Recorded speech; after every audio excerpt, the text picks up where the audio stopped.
Praise, esteem, and honor to the Most High Yahuwah, Elohim Bahashem Yahusha this day. John 5:39, and then Ecclesiastes chapter 12 right after that, I suppose. This doggone nail just ain't gonna come off. That just looks so disgusting. Search the scriptures, for in them you think you have eternal life, and they are they which testify of me. And you will not come to me that you might have life. I receive not honor from men, but I know you, that you have not the love of Elohim in you. I come in my Father's name, and you receive me not. If another shall come in his own name, him you will receive. How can you believe which receive honor one of another, and seek not the honor that come from Elohim only? Ecclesiastes 12 and about 8. And after that, Deuteronomy chapter 32. Matter of fact, after Ecclesiastes chapter 12, Psalm 78.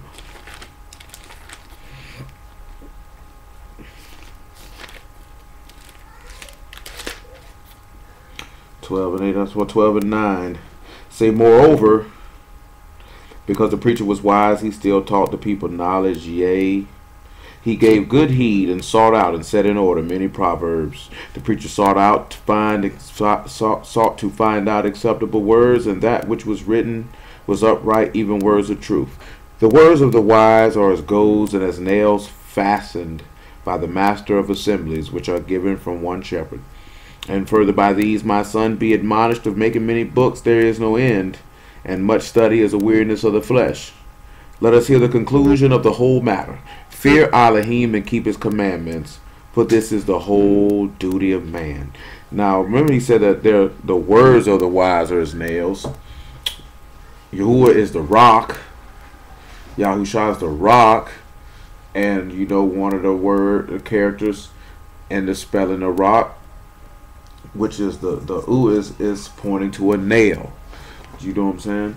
And your desire, and you can also look at that as, you know, the desire for sacrifice or the desire for selflessness. Nevertheless, Psalm 78.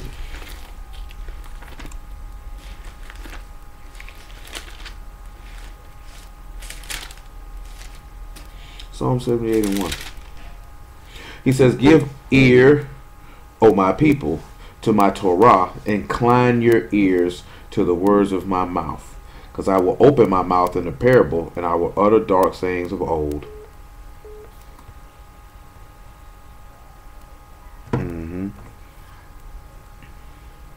Which we have heard and known, and our fathers have told us. We will not hide them from their children, showing them to generation to come the praises of Yahuwah and his strength and his wonderful works that he have done. Nevertheless, let's swing to Deuteronomy 32, Deuteronomy 32.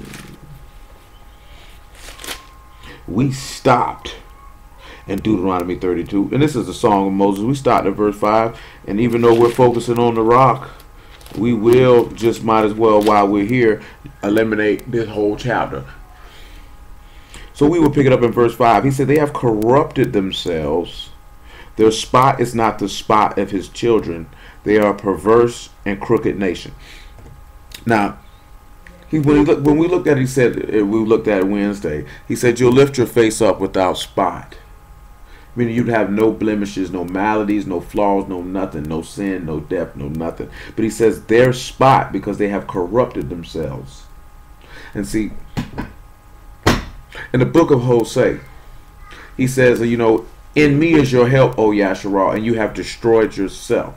See, we've corrupted ourselves by our own doings because man has sought out many inventions to do what he seeks out to do. Now let's look at something, right? Because he said, well, let's look at verse 6. Do you thus requite Yahuwah, O foolish people and unwise? Is he not thy father that hath bought thee? Hath he not made thee and established thee? So now he's asking you a question. Moses is asking a question. This man purchased you because you have corrupted yourselves. And that your spot is not the spot of his children. You're crooked and perverse. So we need to see the difference between his children and those who saying that are not his children. Because we've got to look at what he says. Their spot is not the spot of his children. Let's look at the word for spot.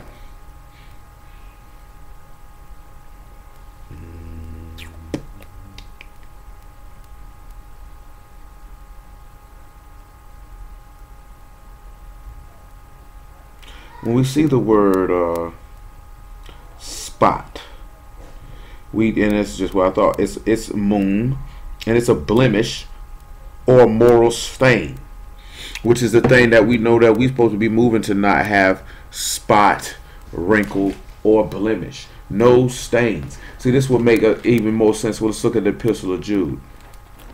And we can see the difference of their spot is not the spot of his children.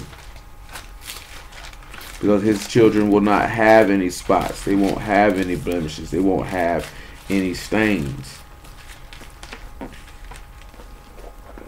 The Epistle of Jude.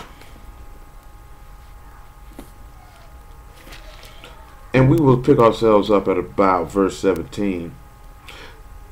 But beloved, remember ye the words which were spoken before of the apostles of our Master Yahushua HaMashiach, who told you that there should be mockers in the last time, who should walk after their own ungodly lusts.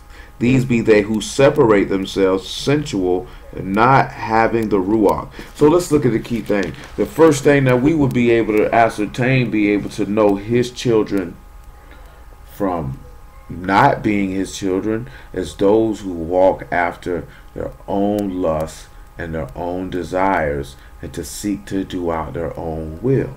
That's the first thing that you should be able to identify, because we're not going to grab every single solitary spot, because we could spend all night just on this one particular verse, and we're not going to do that. We looked at Wednesday how 1 John 3 and 8 say that if you commit sin, you are of the devil. So therefore that spot is not going to be the same upon that child as a child of Elohim, because a child of Elohim would be without spot. Because he said they corrupted themselves. And what did they corrupt themselves in? Well, let's pause and let's look at Nehemiah chapter 9. And let's look at Nehemiah, enumerate what we corrupted ourselves in.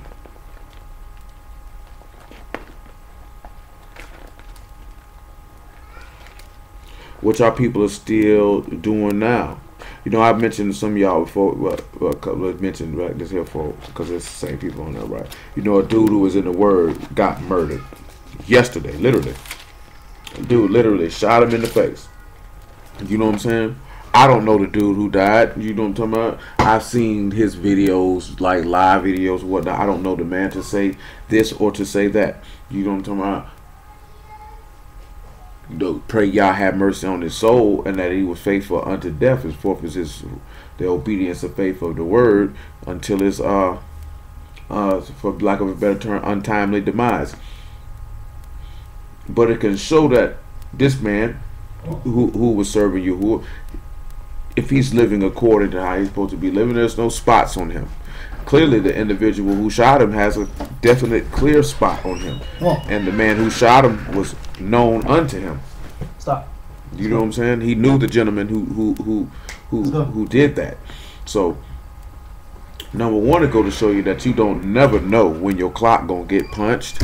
Number two, it can also show that sometimes some altercations, disputes, that if they can be avoided, they be avoided for one reason and one reason alone. Because you don't know, because this man doesn't have a standard of living that he has to hold himself to, a strict obedience that he must adhere to. Therefore, it was nothing for him to take another man's life.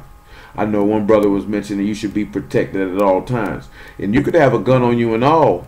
Having a weapon means absolutely nothing if you're not going in with the purpose of using said weapon in a particular situation and circumstance.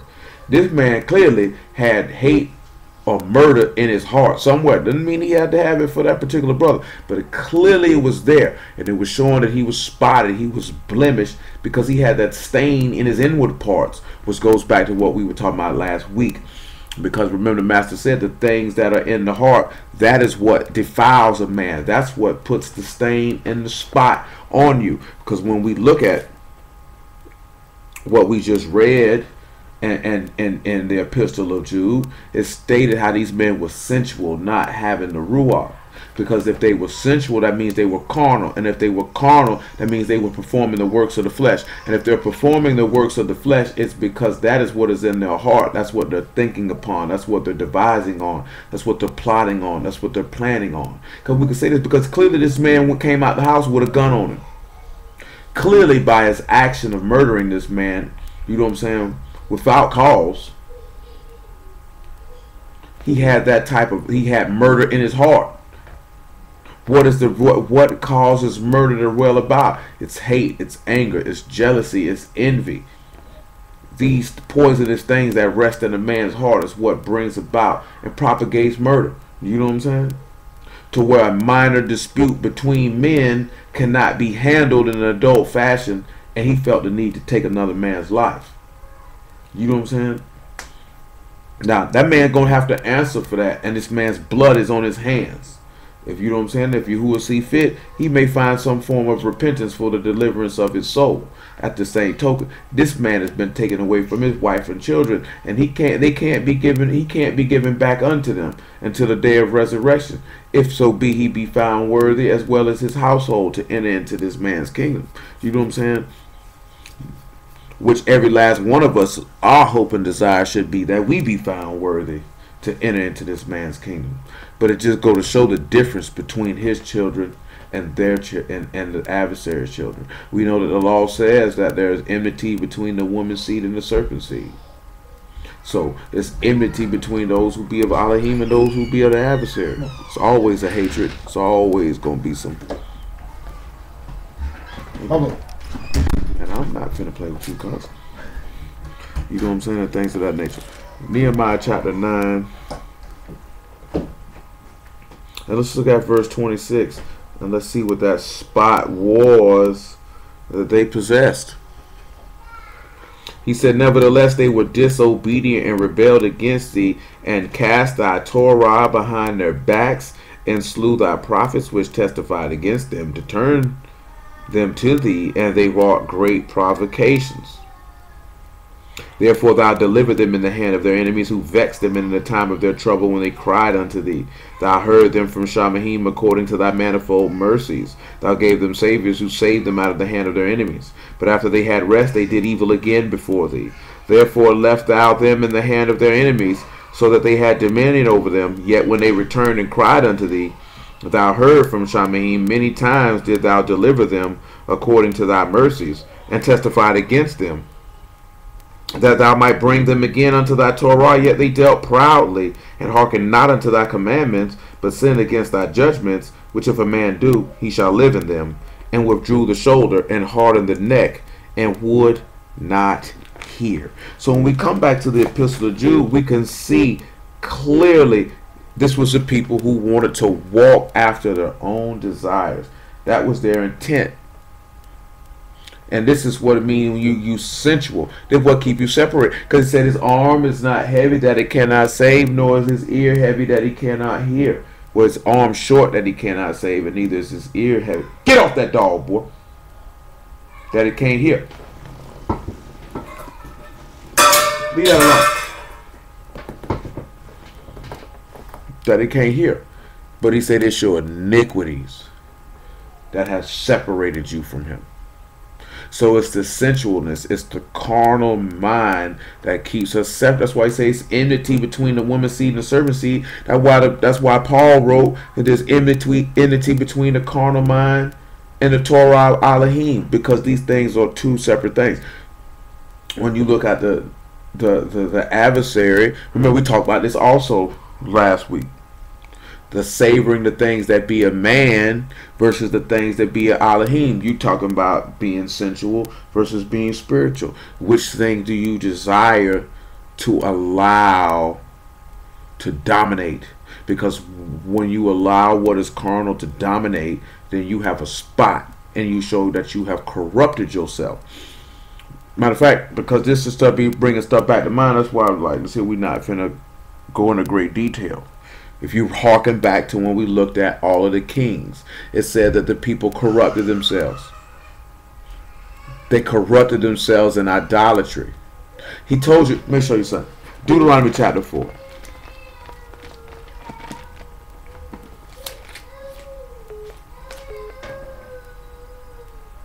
Alright. I think that's Deuteronomy chapter 4.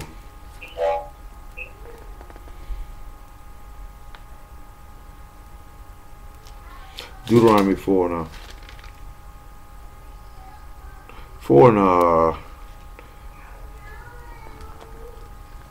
14.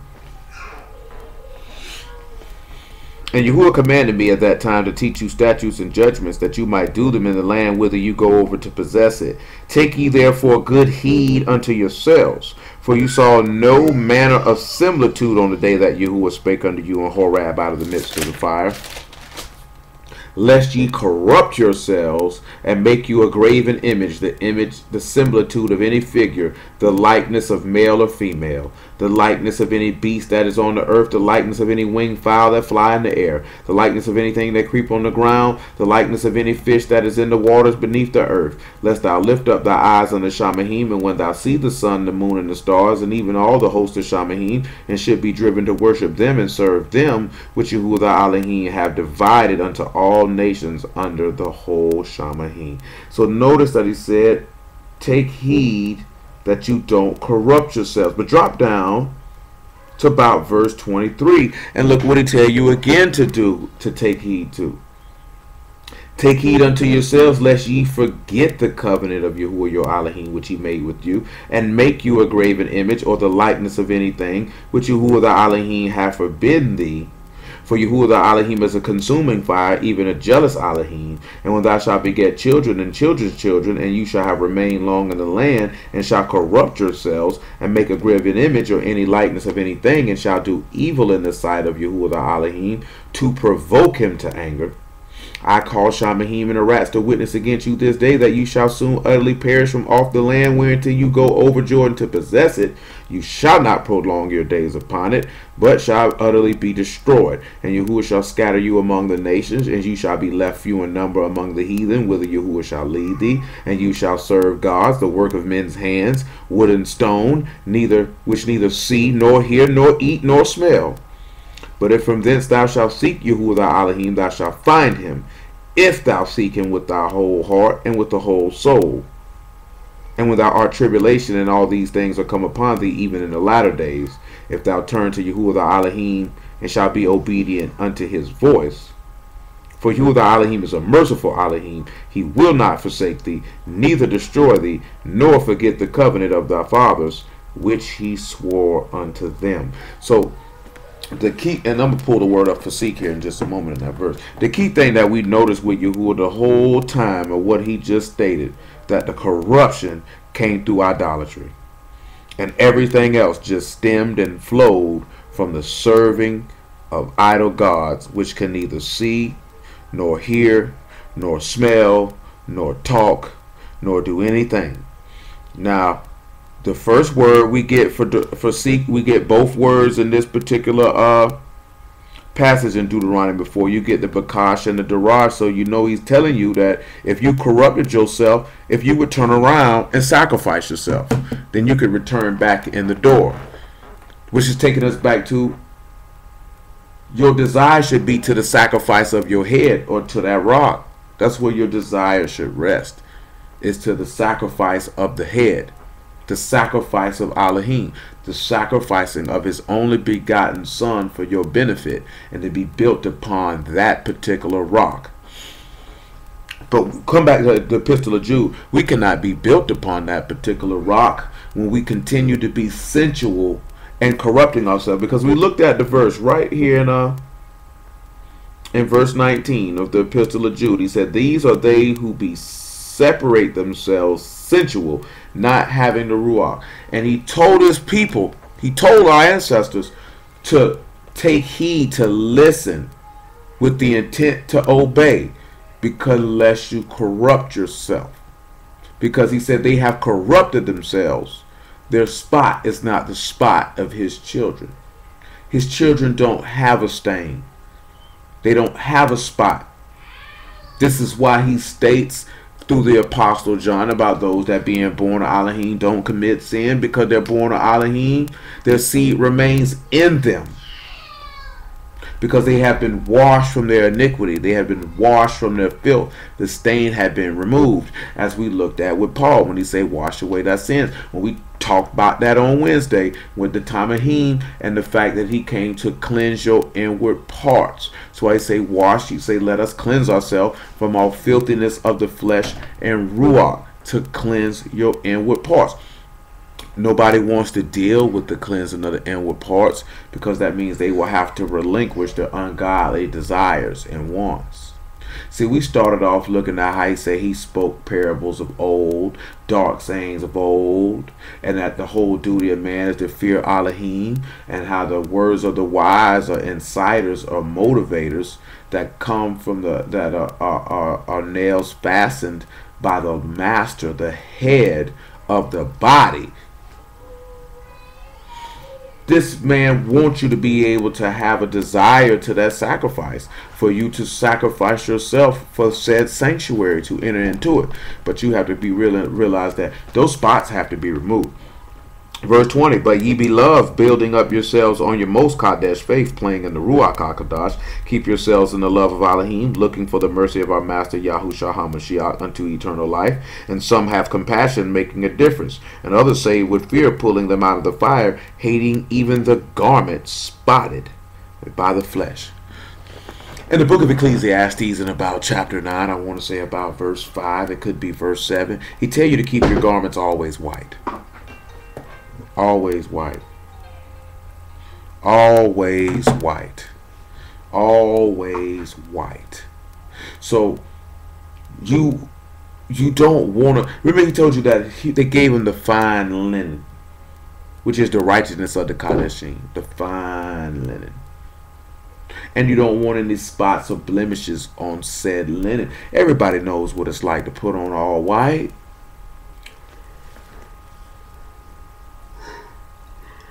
You don't want nothing on your garment. So you have to take heed to that. You have to consider that. You have to weigh that. And you have to judge that accordingly. Because judging that accordingly meaning that you need to be standing firm in the resisting.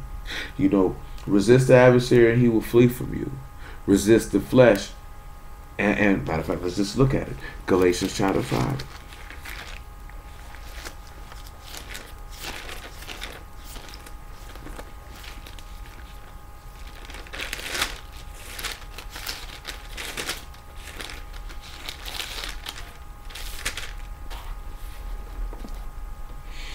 And 13.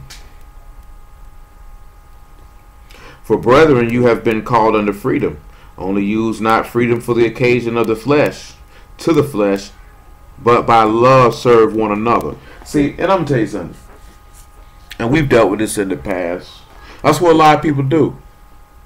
We know that he said the truth shall set you free. The freedom, the firmness, the stability. Since I said stability, pause. Isaiah 32.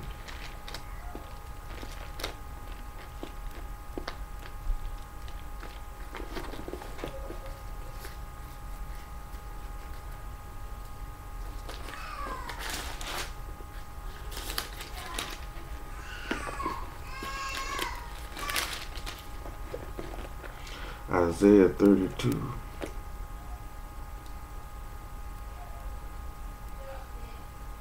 I want to say verse 16, but that ain't what I want. That's not what I want. I gotta find that. But that ain't what I want. That is not what I want.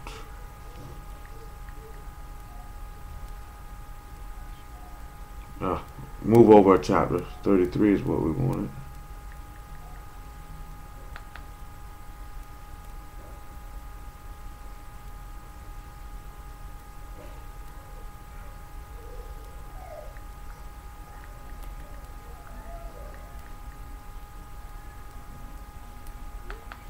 Isaiah 33. Pick it up at verse 4. Make it 5. And Yahuwah is exalted, for he dwell on high. He hath filled Zion with judgment and righteousness. Listen what he tell you. Wisdom and knowledge shall be the stability of thy times, and strength of salvation. The fear of Yahuwah is his treasure. Let's see what word we find for stability. Now he say, what is it? Wisdom and knowledge was the stability of your time. Wisdom and knowledge. That would help if that was Isaiah 33 and not Numbers 33. And when we look at stability, what do we find? We find the amunah, the firmness, the fidelity, the steadfastness, the steadiness, or the faith. This man said clearly today that wisdom and knowledge will be the faith of your time. Wisdom and knowledge will be the faith of your time, and the strength of and the strength of salvation. The fear of Yahuwah is your treasure. So when we look at times, it's just quite simple. That word is off. So when we look at what he's telling you, that when you get the kopma and the dot, that will produce faith of your time, and that strength of salvation, and the fear of Yahuwah would be your treasure. Hello, Abigail. So when we look at how the fear of Yahuwah is your treasure, let's go. Let's go over here to Matthew chapter 6 real quick. Go back there with your mommy, little girl. Oh, no. Hold on one second, y'all. You all right, Gail. You tough. You took that like a soldier. Matthew 6 and 17. Or 19. Yet again. And I guess Luke chapter 12. Because the fear of Yahuwah should be your treasure. And then we'll look at Proverbs chapter 8. So we see that when you get knowledge and wisdom, which we sat back and said, the preacher sought out knowledge to teach the people acceptable words.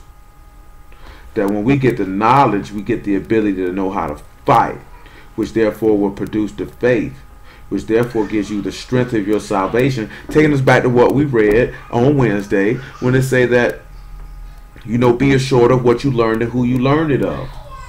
Because the testimony of Yahushua HaMashiach through the scriptures is able to make you wise unto salvation.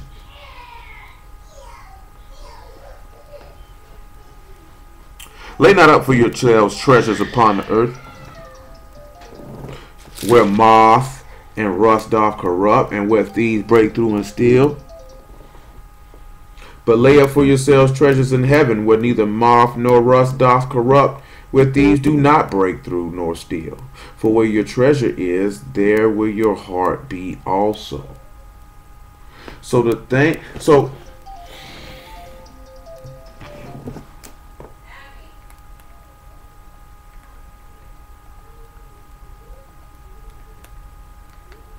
So let's look at what he stated. Where your heart is, if the fear of Yahuwah is your treasure, and knowledge and wisdom ends up causing your faith, and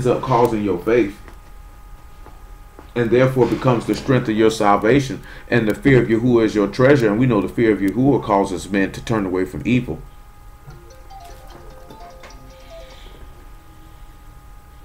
And the things of that pertain to that, then you can see that your treasure should be with your Elohim, and therefore you would be his child, and that's how your spot wouldn't be like their spot.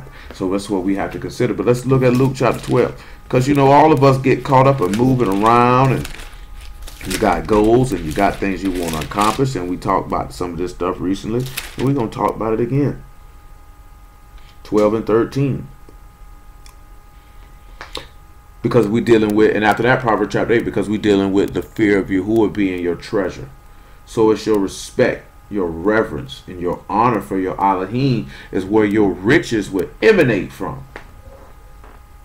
He said, because there be a man who be poor but yet have great riches, and there be he who have great riches yet have nothing. This is what the text says. We know, he said, we know the poverty of our master Yahushua HaMashiach, that though he was rich, he made himself poor, that through his poverty we might be made rich through him. So therefore that reverence and respect becomes your treasure because of the things of Elohim. That's why he told you to lay your treasures up in Shamahim. What rests in Shamahim? But eternal life. but the gifts of the Ruach, but the things that be of Yahuwah, and that's what you ought to treasure. And this is also, that's why he say these here be sensual, not having the Ruach, separating themselves, separating yourself from Elohim, showing that his spot, they corrupted themselves, they're crooked children, their spot is not as his spot, not the spot of his children, I should say. And one of the company said unto him, Master, speak to my brother, that he divide the inheritance with me. And he said unto him, Man, who made me a judge or divide over you? He said unto them, Take heed and beware of covetousness, for as man's life consists not in the abundance of things which he possess. Pause. Hebrews 13. And we come right back. And we always have to take stock of that. You know, your life does not consist of the things that you can accumulate. A lot of people determine success by the amount of material items that they can purchase. Some people, at the same token, will misjudge and think that a person, because they may have purchased some certain material items, that they judge their worth, their value, or their success, or certain things, or that they treasure said things that they may have purchased. If there's certain things, and you know, it's always funny to me because I see this all the time, and it is true to a certain extent. Most rich people don't buy the things that most people who are not rich purchase. Most rich people didn't want to run and go grab an iPhone 10. Some did. You know what I'm saying? Some rich people don't care about spending a lot of money on clothes. Some do. You know what I'm saying? Some rich people like to buy jewelry. Some rich people walk around here with $10,000 cufflinks on. And a $40,000, $50,000 watch that don't have a single solitary diamond in it, ain't even made of gold. Got no platinum, no nothing. You know what I'm talking about? You have some people who have a lot of money and you be like, oh, they'll tell you, oh, they drive around in this, but then they spend money on different things. They may spend a lot of money on art. They might spend a lot of money on taking trips. Then you have some rich people who spend money on nothing. You know what I'm saying? So it's not a one-size-fit-all type of thing because everybody's not into the same thing. You know what I'm saying? Some people spend a lot of money on cars. Some do not.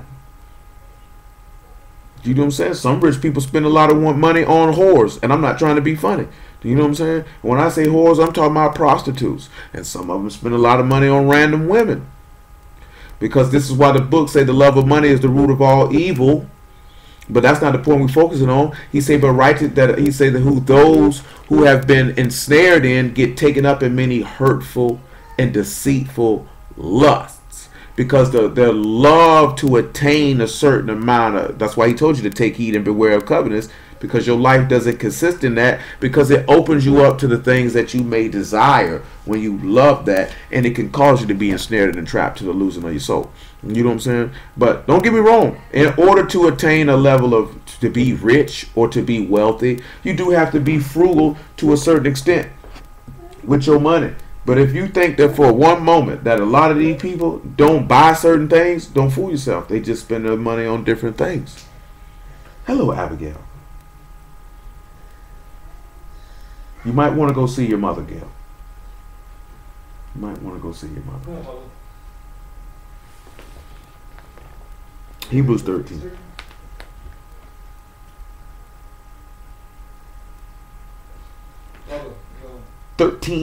and 5.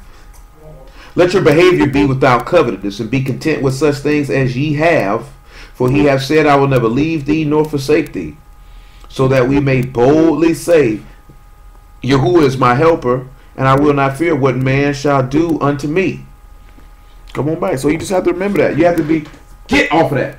A lot of people are not content with the things that they have, and this is why he tells you to behold and beware of covetousness, to keep yourself from doing that, because covetousness can lead to you doing things that you ought not, to obtain the things that your heart is going after. Nevertheless, back to Luke chapter 12. We've read this parable before, but we're going to read it again. Verse 16. And he spake a parable unto them, saying, The ground of a certain rich man brought forth plentifully. And he thought within himself, saying, What shall I do, because I have no room where to bestow my fruits? He said, This will I do, I will pull down my barns and build greater, and there will I bestow all my fruits and my goods. And I will say to my soul, Soul, thou hast much goods laid up for many years. Take thine ease, eat, drink, and be merry.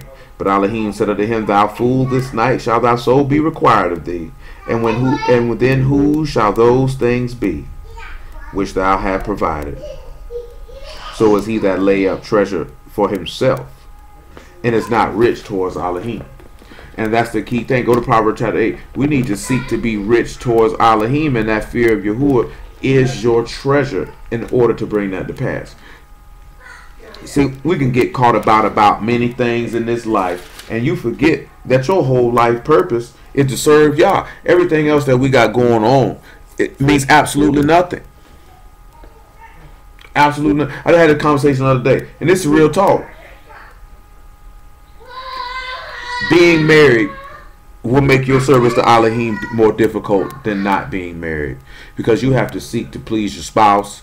And then you got to sit back and be concerned about children and things of that nature. And to a certain extent, it is a distraction. You know what I'm saying? From serving Elohim. Doesn't mean that it's a negative thing. That's just the reality of the situation. You know what I'm saying? And then when you get dealing with that, you can get caught up in everything and forget about your soul is the number one utmost importance. Ain't nothing more important than that. Ain't nothing you got going on more important than that. Ain't nothing you trying to do more important than that. Ain't nothing you trying to desire is more important than that. Ain't not a single solitary person is more important than that. And we forget that because we be worrying about the wrong things. And you forget that if you separated from him, you in trouble. Proverbs chapter 8 and verse 17.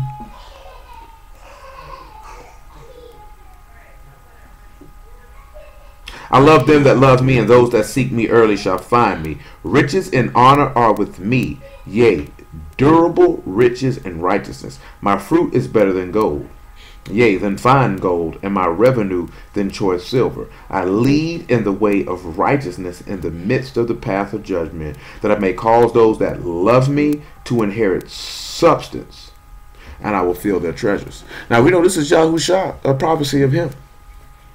And he said this is what he has for those who love him. He already told you that if you love him, he'll give you the comforter. And he will fill your treasures. Now listen, when he say filling your treasures, that's a little different than picking up a treasure, because he's talking about filling something up, which is a totally different thing. Remember in Revelation chapter 3, he told you to buy of him gold tried in the fire, that you may be rich. And when we look at that, that word is osai, that's your storehouse, your treasure house,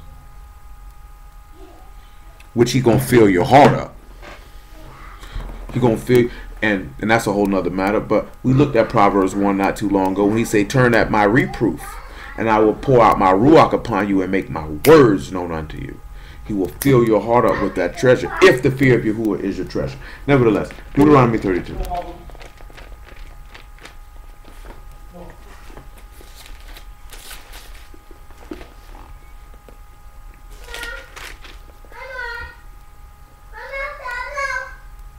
We are in verse 7.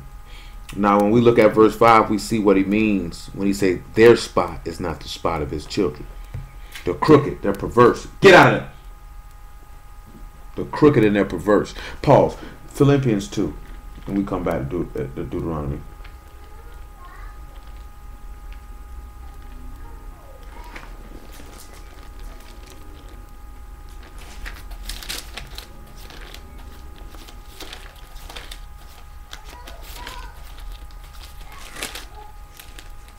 And we're just going to look at something of what he said about that perverse generation and what you ought to do. 2 and 12. Wherefore, my beloved, as you have always obeyed, not as in my presence only, but now much more in my absence, work out your own salvation with fear and trembling. For it is Elohim which work in you both to will and to do of his good pleasure. Do all things without murmurings and disputings. Now, we could pull that in the law when he told you to do all things without murmurings and disputings. Because your forefathers murmured a lot in that wilderness. They disputed a lot in that wilderness. They murmured when it came regards to the manna. They murmured, get off of it. Get off. I ain't got nothing to throw at this nigga.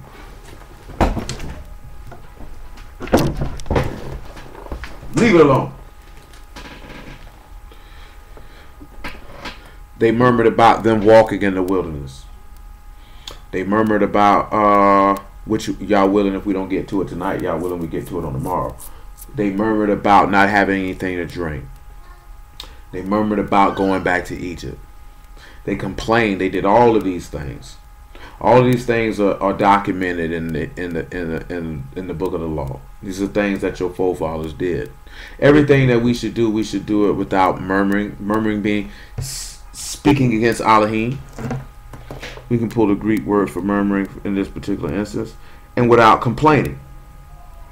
I think some of the biggest things that most Hebrews do is they complain. Most people who say are disputing, which is the murmuring, they complain. Now, the word for in Greek for murmuring is a secret debate or a secret displeasure that's not openly avowed. Grumbling. Grumbling. Basically, just running your mouth. You mad with Yah, but you don't want to bring it to him, so you say it privately, or you say it in your heart, or you murmur amongst others who agree with you. He said, don't be around here disputing. That's, Korah is an example of a dispute and things of that nature. Let everything that you do, because see, a lot of people have a lot of disputes and a lot of other things. And there was something else I was looking at. Oh, we ain't got to get finished Galatians chapter 5. That's what we got to go back to. My apologies. And the thing that, like, what he mentioned was, let me finish this here and then I'll finish Galatians 5. He said that you may, this is verse 15, that you may be blameless and harmless, the sons of Elohim, without rebuke, in the midst of a crooked and perverse nation, whom you shine as lights in the world. Because remember, he said their spot is not the spot of his children. So therefore, you have to be able to know that, because you are obeying the word, so that Elohim can work his good will and his good pleasure in you, that you're blameless and that you're harmless.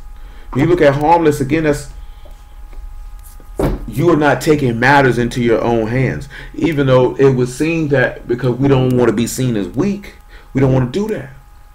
But at the same time, you trying to show a difference between you and them. I don't have the spot that you have. We've all corrupted ourselves. The question is, will you remain to continue to corrupt yourself?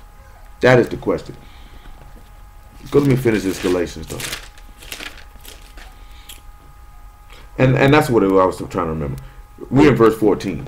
How people take their freedom in Mashiach. Because, he said the truth shall set you free, you shall be free indeed. If son shall make you free, you shall be free indeed. He done freed you.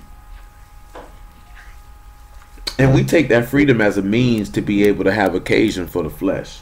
Or whatever the case that may be. Whatever it is that people are chasing after. When I say spot, meaning that blemish. When I say that blemish, meaning that desire. When I mean that desire, that unclean thing that rests in men's heart that caused them to be defiled. Those plans, them purposes, those devices and inventions that men create that cause them to go contrary and outside the will of the living Elohim. Yahuwah of hosts is his name. This is what happens. That's what causes it. And we're not looking at the root cause of why are you desire? Why have you not suppressed? But as Paul states in this very same chapter, why have you not crucified the affections and lusts? Why have they not been impaled? Why have they not been slayed? So we're not talking about suppressing nothing. We ain't talking about putting nothing to the side. We're talking about this stuff got to be killed. I'm going to say anybody that's Mashiach have impaled, crucified the flesh with the infections and lust thereof. You're going to take that out. That no longer lives here because you killed it. But see, a lot of people, they're not killing these things. So therefore, they're taking that freedom as a chance to fulfill the flesh in whatever capacity that might be. For the whole Torah is fulfilled in one word, even this, thou shalt love thy neighbor as thyself. But if you bite and devour one another, take heed that you not be consumed one of another. And see, that's the thing, right? He said if you bite and devour. So see, if you want to comfort people and you want to slander. See, some people like this here, right? I want to make sure y'all understand this here. There's a difference There's a difference between telling the truth and slandering.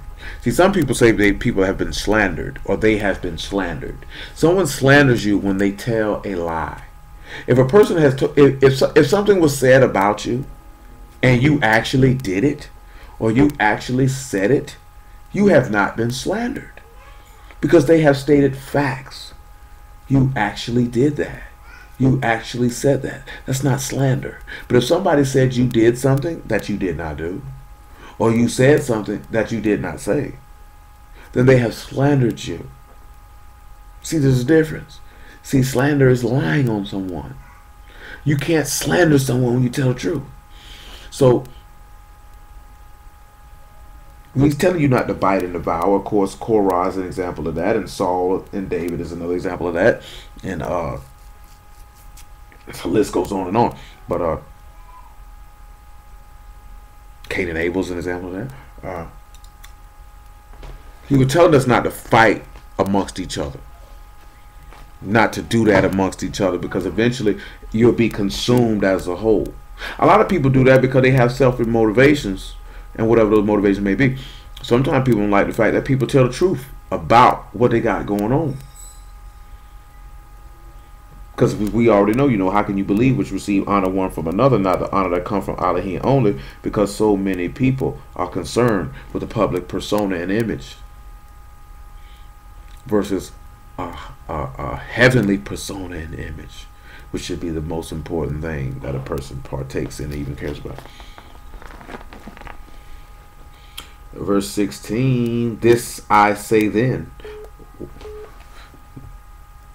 This I say then, walk in the Ruach, and you shall not fulfill the lust of the flesh.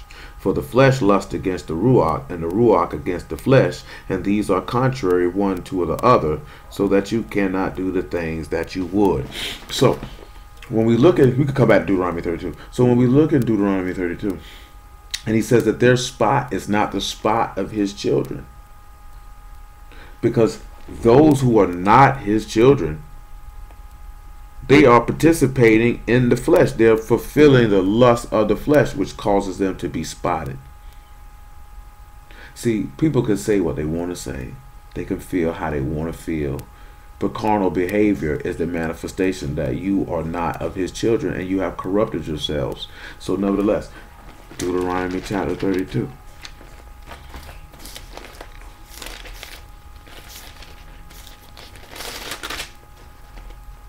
Deuteronomy 32. So verse 5 says, they have corrupted themselves. Their spot is not the spot of his children. They are perverse and crooked generation. So he's letting this be known. His children are not crooked and they're not perverse. His children don't have that stain or that blemish. Nevertheless, verse 6, do you thus requite Yahuwah, O foolish people and unwise? Is he not thy father that hath bought thee? Have he not made thee and established thee? We already know what that is. We could go read Exodus 15 if we chose, and we could see the song of Moses, and he's talking about how this man has purchased you. We know that he purchased you with the blood of a lamb, not one time, but 2 times. And he's the father that have bought thee. See, you could sit back and you could look at the father you buying thee as the fact of a man paying the dowry for a young woman. But that's neither here nor there for this moment in time.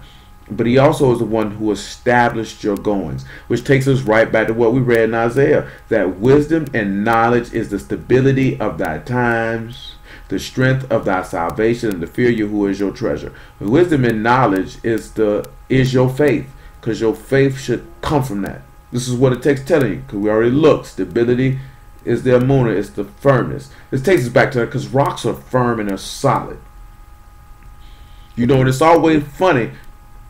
And we go through this book, and if you, some of y'all young, but you probably should have already seen this here, even in your short time on the earth.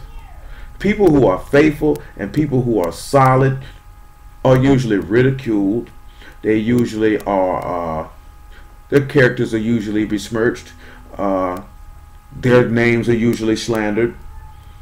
They are usually overlooked, and they usually end up fooling with people who do not possess those same qualities or attributes and wouldn't be able to recognize them if you showed it to them with 3 forms of ID and a full PowerPoint presentation. You know what I'm talking about? Because that type of quality is not what's the word I'm looking for? It's not desirable in this society. Because the reason why I say that is because you can't be moved. Someone who is firm and sound, and whatever it is that I'm talking about, even if it's not the word, whatever it is that they got going on, whatever conviction that they stand upon, people don't like it. They admire it because they wish they could do the same.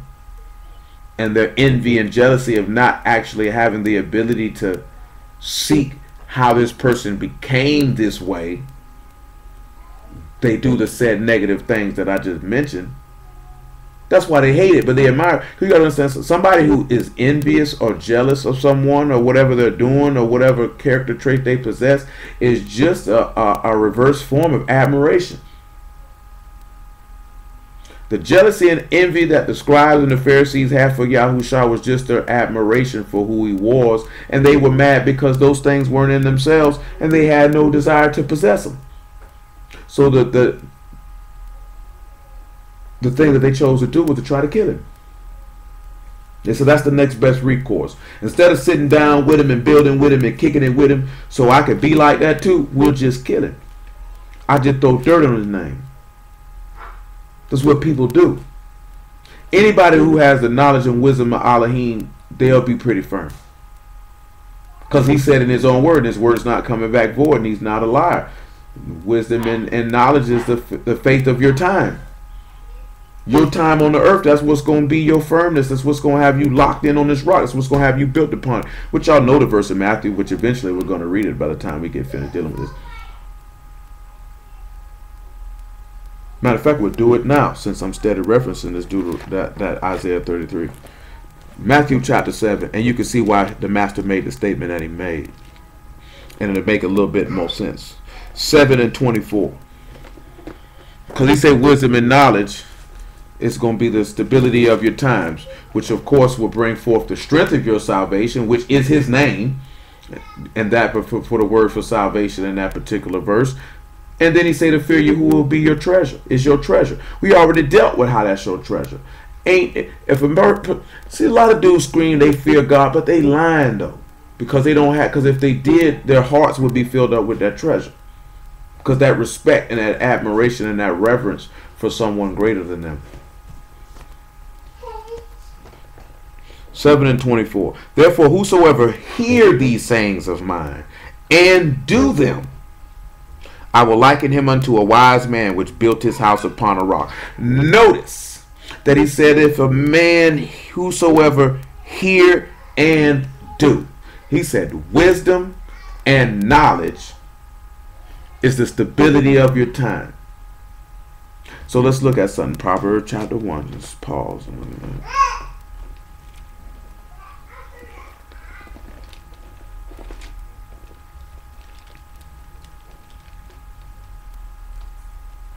1 and 1, you know. I'll get around that, man. Proverbs 1 and 1. The Proverbs of Solomon, the son of David, the Malach of Yasharal, to know wisdom and instruction, to perceive the words of understanding, to receive the instruction of wisdom, justice, and judgment, and equity, to give subtlety to the simple, and to the young man knowledge and discretion. Remember, this thing gives you skill to a dummy. We all were dummies because we done corrupted ourselves. So we needed that skill because we were dummies. The first way to be able to acknowledge, to be able to become an intelligent individual is to acknowledge that you were a dummy. See, a lot of people don't want to sit back and say that they were a dummy. It's the worst part is to remain a dummy after the hearing of the word over a continual period of time. At that point, you are super dummy because that don't even make any sense. That means your heart has to be hard as granite, because the word is not penetrated unto it to break up that fallow ground so you could get a heart of flesh. It doesn't make sense. Though we know it will occur. To sit and hear, if you could sit and hear the word over an extended period of time and the word doesn't take hold upon you, it's no other reason or recourse to be able to come up with other than the fact that you don't believe it. It's more to this than reciting passages It's more to it than pointing out mysteries and all the things of that nature. It's about that you allow the word to transform you from the inside out. This is bottom line. You know what I'm saying? A lot of dudes do this stuff for show. A lot of stuff do this for fame. A lot of dudes do it for women. Some people do it for money. Some people do it because they just don't have nobody to talk to, and it gives them a reason to have conversations with another human being, whether it be through the medium of the internet or whether in person. You know what I'm saying? But at the end of the day, it should be done first and foremost to bring esteem to Yahuwah, and that possibly, if it ain't but one, that a soul gets saved. Because you ain't going to save them all. Because it's definitely ain't Pokemon, and you're not going to catch them all. You're not going to save everybody. But if you can just save one, then praise be to Elohim. And if he be merciful, prayerfully you can save two. And maybe you can take that too. See, people more worried about gathering people to him, but ain't nobody's soul getting. Anybody who preach the word in truth and honesty don't want their work to be for nothing. Who wants to sit down and take the time out to instruct people in righteousness and help them in any way possible that they can help them for them to go to hell? That means you feel like you've labored for nothing. That's a grievous thought in and of itself, that all of this work is for nothing. And people don't sit back and think about it. Most dudes don't care, don't think like that, because they don't care if you get saved or not. Nevertheless, a wise man will hear and will increase learning, and a man of understanding shall attain unto wise counsels. To understand the proverb and the interpretation of the words of the wise and the dark sayings, the fear of Yahuwah is the beginning of knowledge, but fools despise wisdom and instruction.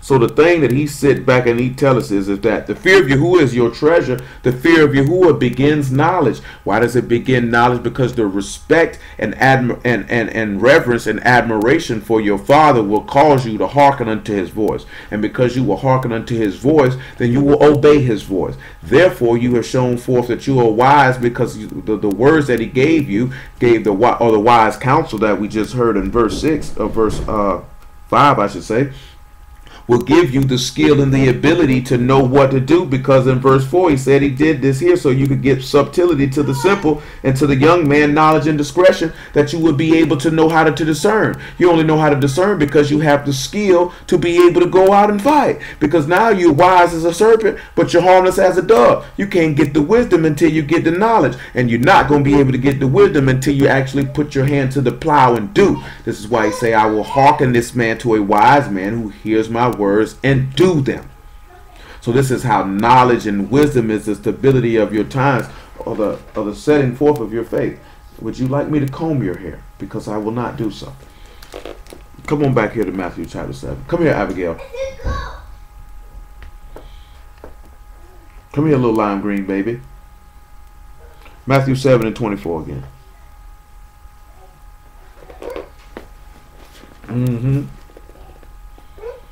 Therefore, whosoever hear these sayings of mine and do them, I will liken him unto a wise man which built his house upon a rock. And the rain descended, and the floods came, and the winds blew and beat upon that house, and it fell not, for it was founded upon a rock.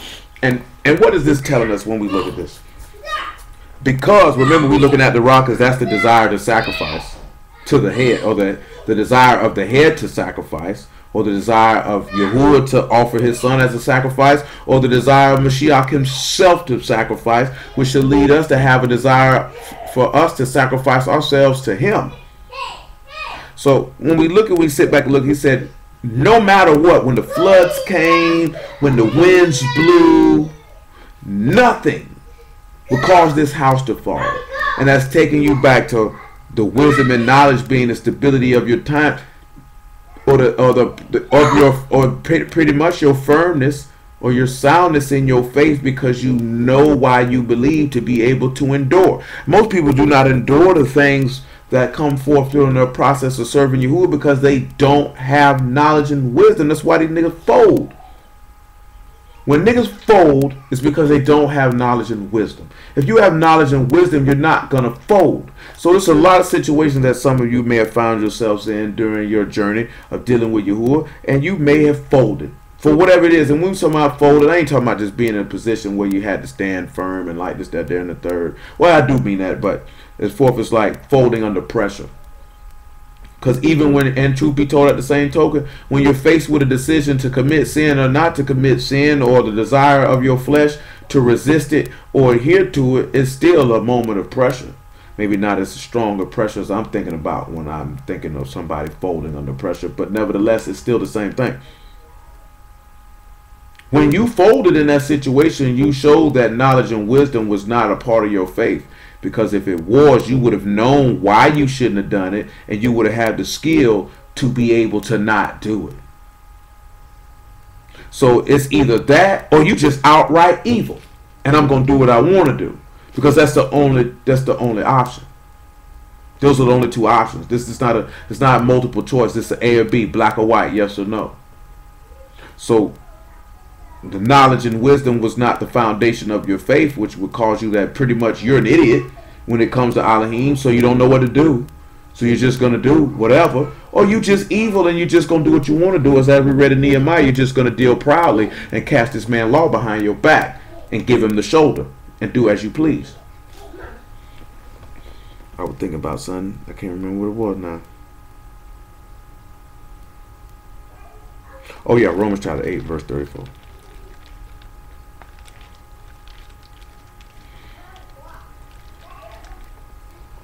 Don't come in here, man. Move. 8 and 34. Make it 33. I don't fool with you like that, cuz. Who shall lay anything to the charge of Elohim's elect? It is Elohim that justified.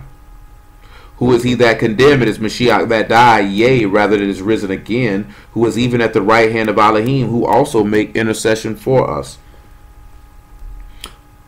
Who shall separate us from the love of Mashiach? Shall tribulation, or distress, or persecution, or famine, or nakedness, or peril, or sword? As it is written, for thy sake we are killed all the day long. We are counted as sheep for the slaughter. Nay, and although these things we are more than conquerors through him that loved us. For I am persuaded that neither death, nor life, nor Malachim, nor principalities, nor powers, nor things present, nor things to come, nor height, nor depth, nor any creature shall be able to separate us from the love of Elohim, which is in Yahushua HaMashiach. And that come down to, this is, and we could use examples for it, but we don't, for time's sake, I'm not going to be able to enumerate them in the proper fashion as I would like to. When those winds blow, and that storm came, and you still, because that's what that's talking about, that knowledge and wisdom is the stability or your firmness of your faith. It's not going to move you.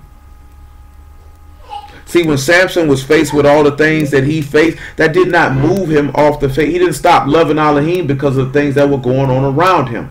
When Jeremiah was faced with the persecution that he had to endure, that did not cause him to move off the faith of Elohim, irregardless of his situation and circumstances and the things that surrounded him. When Saul set to do evil to David, when Absalom set to do evil to David, that did not cause him to stop loving Elohim because he was in a distressed situation, because he was being persecuted, because somebody was coming at him with the sword. That didn't cause him, because they had the knowledge and the wisdom. Therefore, they had the faith to be able to endure, because that was their strength of their salvation. This man showed forth that strength and that mightiness every single time. And because the fear of Yahuwah was their treasure, they were rewarded every single time. See, these are the things that everybody wants. Because all you got to do is just sit back and look at actions. The man saying you're going to know them by their fruit. This stuff ain't hard to tell. It's not a great mystery. People want to make things to be ambiguous. Your actions are telling on you, because that's what's doing the talking. That's what's doing the talking. When it comes to forth to Yahuwah, you can say whatever you want to say out your mouth to this man. But your actions is telling the story. And what type of story do you want to be told? Do you want a story of kadeshness and righteousness to be told? Or do you want a story of profaneness and uncleanliness to be told unto him? Because our life is telling the story. Our choices are telling the story. Nevertheless, Deuteronomy chapter 32.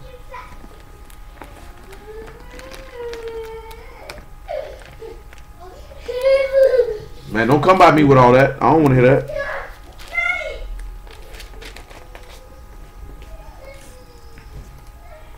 In verse 8, or verse 8. When the Most High divided to the nations their inheritance, when he separated the sons of Adam, he set the bounds of the people according to the number of the children of Yasharal. For Yahuwah's portion is his people, Jacob is the lot of his inheritance. He found him in a desert land and in the waste howling wilderness. He led him about, he instructed him, and he kept him as the apple of his eye. As an eagle stir up her nest and flutter over her young, spread abroad her wings and take them and bear them on her wings. So Yahuwah alone did lead him, and there was no strange God with him. He made him ride on the high places of the earth, that he might eat the increase of the fields. He made him to suck honey out of the rock and oil out of the flinty rock. Now we sit back and he says he's causing you to take a little drink out of a rock. And when he tells you about what's coming up out of that rock, he told you that honey came out of that rock and oil came out of this flinty rock. When we look at the words for flinty, and the word is kalamesh, and it's a simple thing as simple as a rock. But see, it's used in another place. And we're going to look at the other two places that is used, and but really just one of them probably, and that'll be Psalms 114. So let's look at Psalms 114.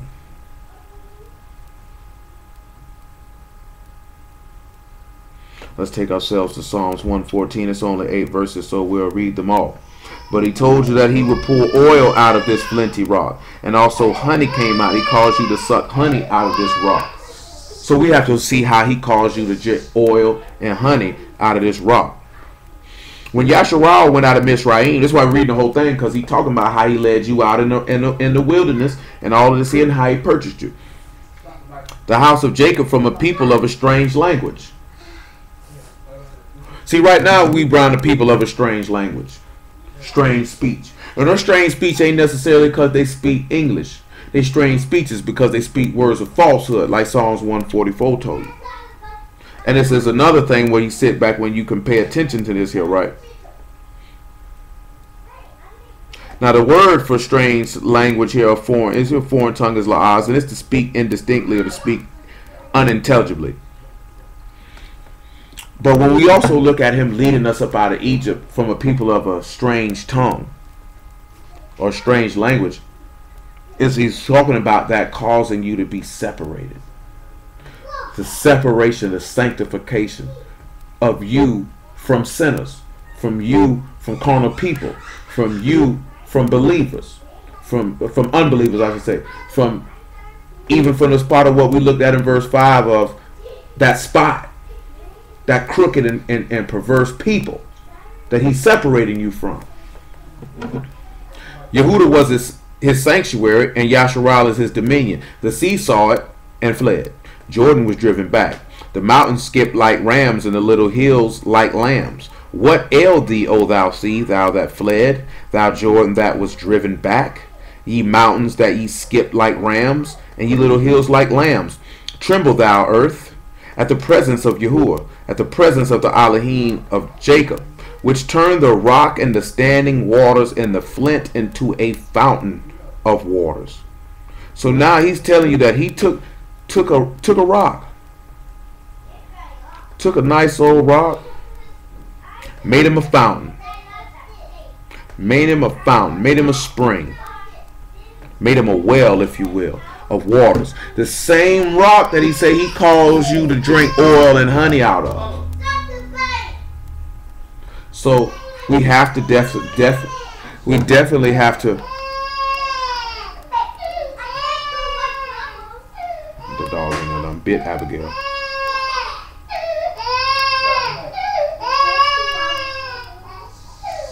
See, that's why I'm fool with the animal now. Let me see. Exodus, right? Exodus 16 and 30. Make it 27. We read that verse the other night. We read it again. But we're going to work our way to 30.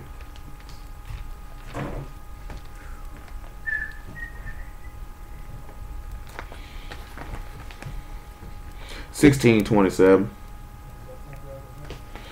Make it 25. Score 22. It came to pass that on the 6th day they gathered twice as much bread, 2 omers for one man. And all the rulers of the congregation came and told Moses. And he said unto them, This is that which Yahuwah hath said. Tomorrow is the rest of the Kadesh Shabbat unto Yahuwah. Bake that which you will bake today, and seethe that which you will seethe, and that which remain overlay up for you to be kept until the morning. And they laid it up until the morning as Moses bade, and it did not stink, neither was there any worm therein. And you keep that in mind when he sit back and he told you to lay up that manna on the Shabbat, and that when they came it wasn't going to stink, and it wasn't going to be no worm in it. And Moses said, Eat that today, for today is the Shabbat unto Yahuwah. Today you shall not find it in the field. 6 days you shall gather it, but on the 7th day, which is the Shabbat in it, there shall be none. It came to pass that there went out some of the people on the 7th day for to gather, and they found none. And Yahuwah said unto Moses, How long refuse ye to keep my commandments and my laws? That's the biggest thing is, and that's the bigger question. How long will we refuse to listen? How long? How long will we refuse? See, for that Yahuwah have given you the Shabbat, therefore he give you on the 6th day the bread of 2 days. Abide ye every man in his place, and let no man go out of his place on the 7th day. So the people rested on the 7th day. And then the house of Yasharal called the name thereof manna. And it was like coriander seed, white, and the taste of it was like wafers made with honey. So, he said out of this rock, it would proceed out of this rock, oil and honey. And also we read in Psalms 114, it would turn into a spring and a well of water. It's a lot of stuff to come out of rock. How can a rock produce oil? How can a rock produce honey? How can a rock produce water? For since we already in the law, I guess when we looking at the honey, I guess we can just sit back and take care of the water right now since we already here. Actually, we don't even have to move over but a chapter. We don't even have to go to Numbers chapter 20. Come over here to 17. Exodus 17. Ain't got to move over but a chapter. We'll pick it up at verse 1. All the congregation of the children of Yah. And this takes it also what we were looking at with the murmurings that we read in Philippians chapter 2. That all things should be done without murmuring. That secret displeasure. See, it'd be sometimes you could have something happen to you in your life and you'd be upset, but you never blame Elohim for it. You're just mad at the situation. You're never murmuring. You're talking against him and you're mad with him and you're blaspheming against him in your heart. See, hold on since I said that. Proverbs chapter 30 real quick. Even though it's referring to a man, we'll read it anyway.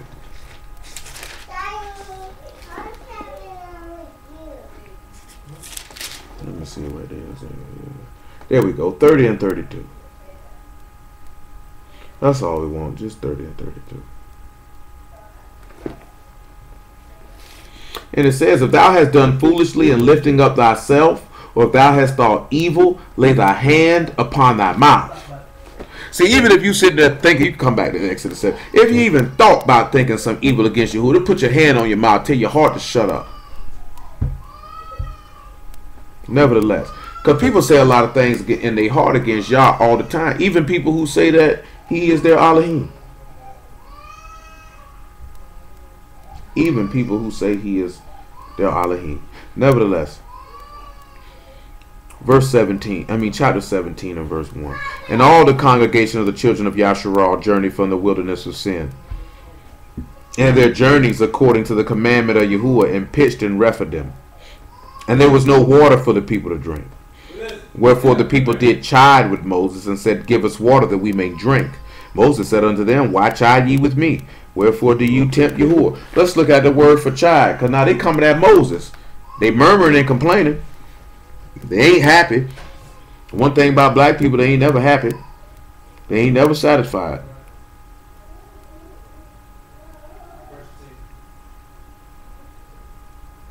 The word tried is rev, and it's to contend, whether physically or with words, or to make a complaint, or to have a quarrel. So they're complaining. as Yasharal is wont to do in all things. And he said, why are you complaining to me? And in the process of you complaining, you tempting Yahuwah.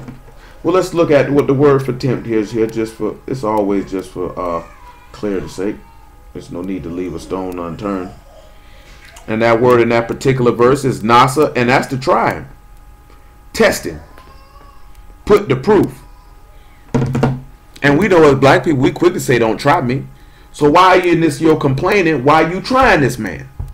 As if he can't do it. As if he can't provide it. As if you didn't just see this man split a sea and drown a whole army. And you just not see this man kill a country's whole firstborn, cattle and man. That's just to name a few things. Nevertheless, wherefore the people did, we're in verse 3. And the people thirsted there for water, and the people murmured against Moses, and said, wherefore is this that thou hast brought us up out of Mizraim to kill us and our children and our cattle with thirst? Now we looked at murmured in Greek. Let's look at murmured in Hebrew. And when we look at murmured, that word is loon, and it's simply to grumble or to complain, and also to hold a grudge. They not realizing that when they were complaining against Moses, that they were really complaining against Yahuwah. Never crossed their mind. Moses cried unto Yahuwah and saying, what shall I do unto this people? They are be almost ready to stone me. Yahuwah said unto Moses, go on before the people, and take with thee of the elders of Yasharal, and thy rod wherewith thou smote the river, take in thy hand and go. And behold, I will stand before thee there upon the rock in Horeb, and thou shalt smite the rock, and there shall come water out of it, that the people may drink. And Moses did so in the sight of the elders of Yasharal, and he called the name of the place Massa and Meribah, because of the chiding of the children of Yasharal, because they tempted Yahuwah, saying, is Yahuwah among us or not? Because of this situation, these people actually had the nerve to ask, was Yah there or not? This is why in Deuteronomy 32 he said, these can't be my children. They crooked and perverse. Notice that the key thing of their transgression was their unbelief. But they also showing how they were separating themselves, being sensual, not having the ruach, because they were concerned with their desires. See, your desires can get you in trouble. And you can sit back and look at it that wasn't even that big of a desire. They just were thirsty. So don't think that desire has to be something sexual or something of a great nature to do with your life. It could be anything that causes you not to be focused on what Yahuwah is leading you to do and the direction that you ought to go. And most importantly, that your desire could cause your faith in him to wane, that you could end up speaking against this man and complaining and trying him and testing him as if he does not have the power to deliver and save. So we don't even need to go read number 20, the way he had to bring water out of a rock again for these people. He had to do it twice because they still were not satisfied. They still didn't believe, and they still continued to complain even after this man had showed the strength of his salvation. They still complained. So we see honey. We got to see honey and water and oil coming out of a rock. So let's go to John chapter 6. I mean, this is a very simple theory, I would hope, for most of y'all. Maybe for some other people, they may like, oh, I don't know where he would be going. But y'all should know. At least I have confidence that you should know and understand. Because I want to say that we have done this before.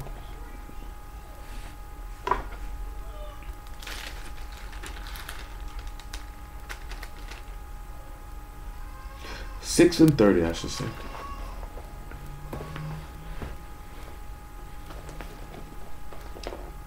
They said therefore unto him, what sign show thou then, that we may see and believe thee?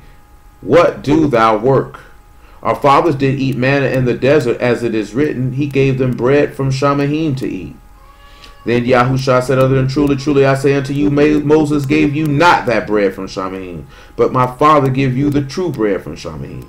For the bread of Elohim is he which come down from Shamahim and give life unto the world. Then said they unto him, Master, evermore give us this bread. Yahushua said unto them, I am the bread of life. He that come to me shall never hunger. He that believe on me shall never thirst. But I said unto you that you also have seen me and believe not. All that the Father give me shall come to me, and him that come to me I will in no wise cast out.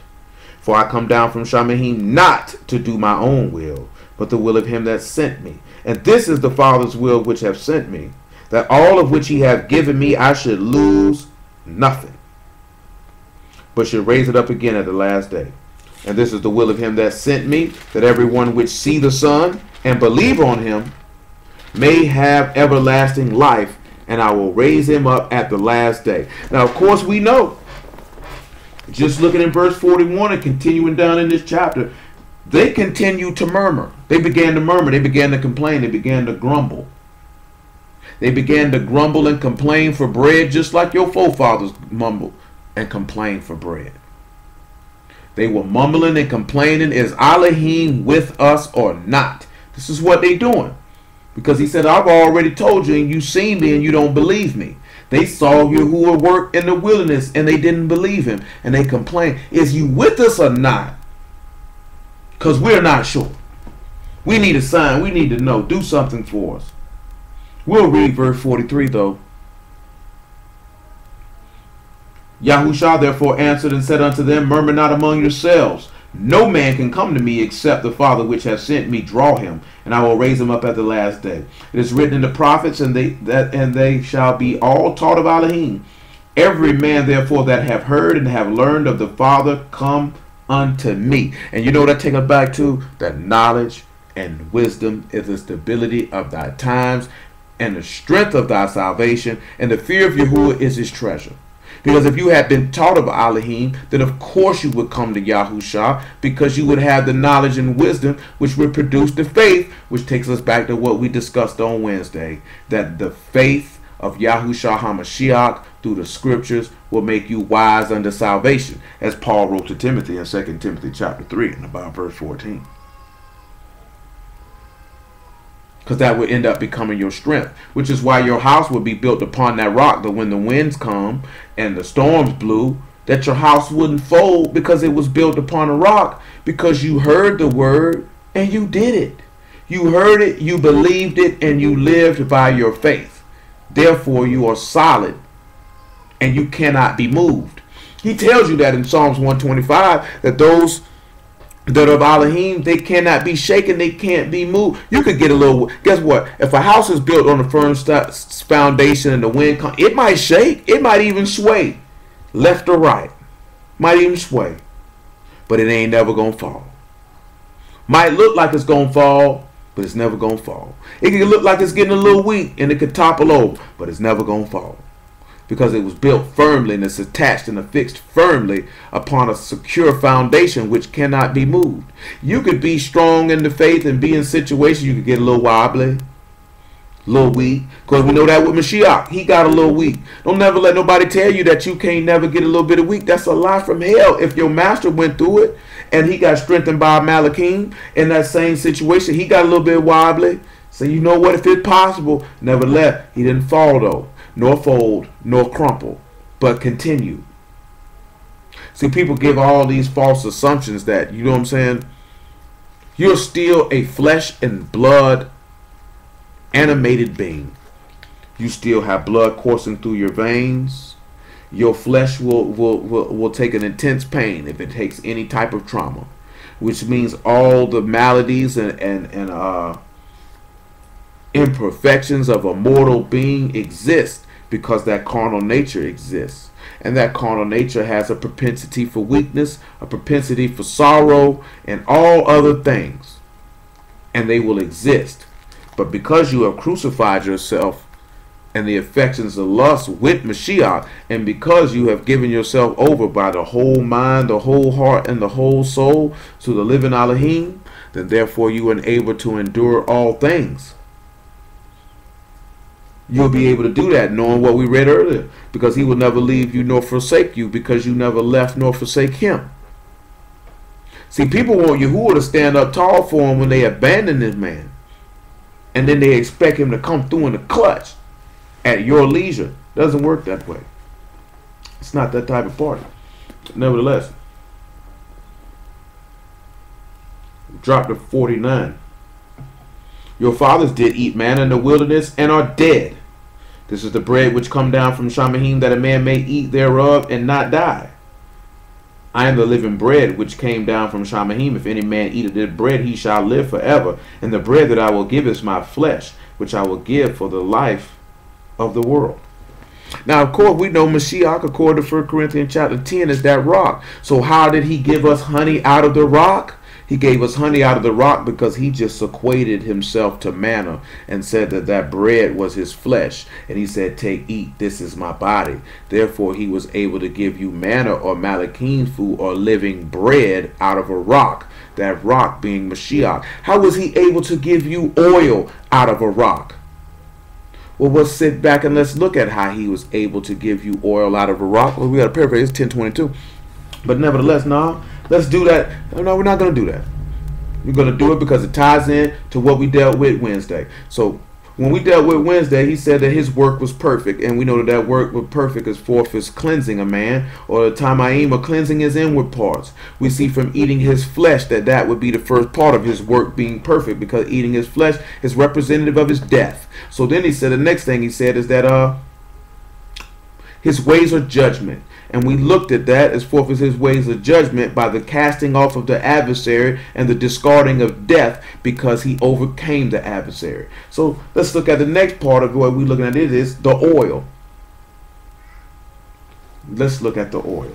Nevertheless, 1 John chapter 2 and verse about 25 or 26, whatever one it is, it said that the anointing that you have received has no need that any man teaches you.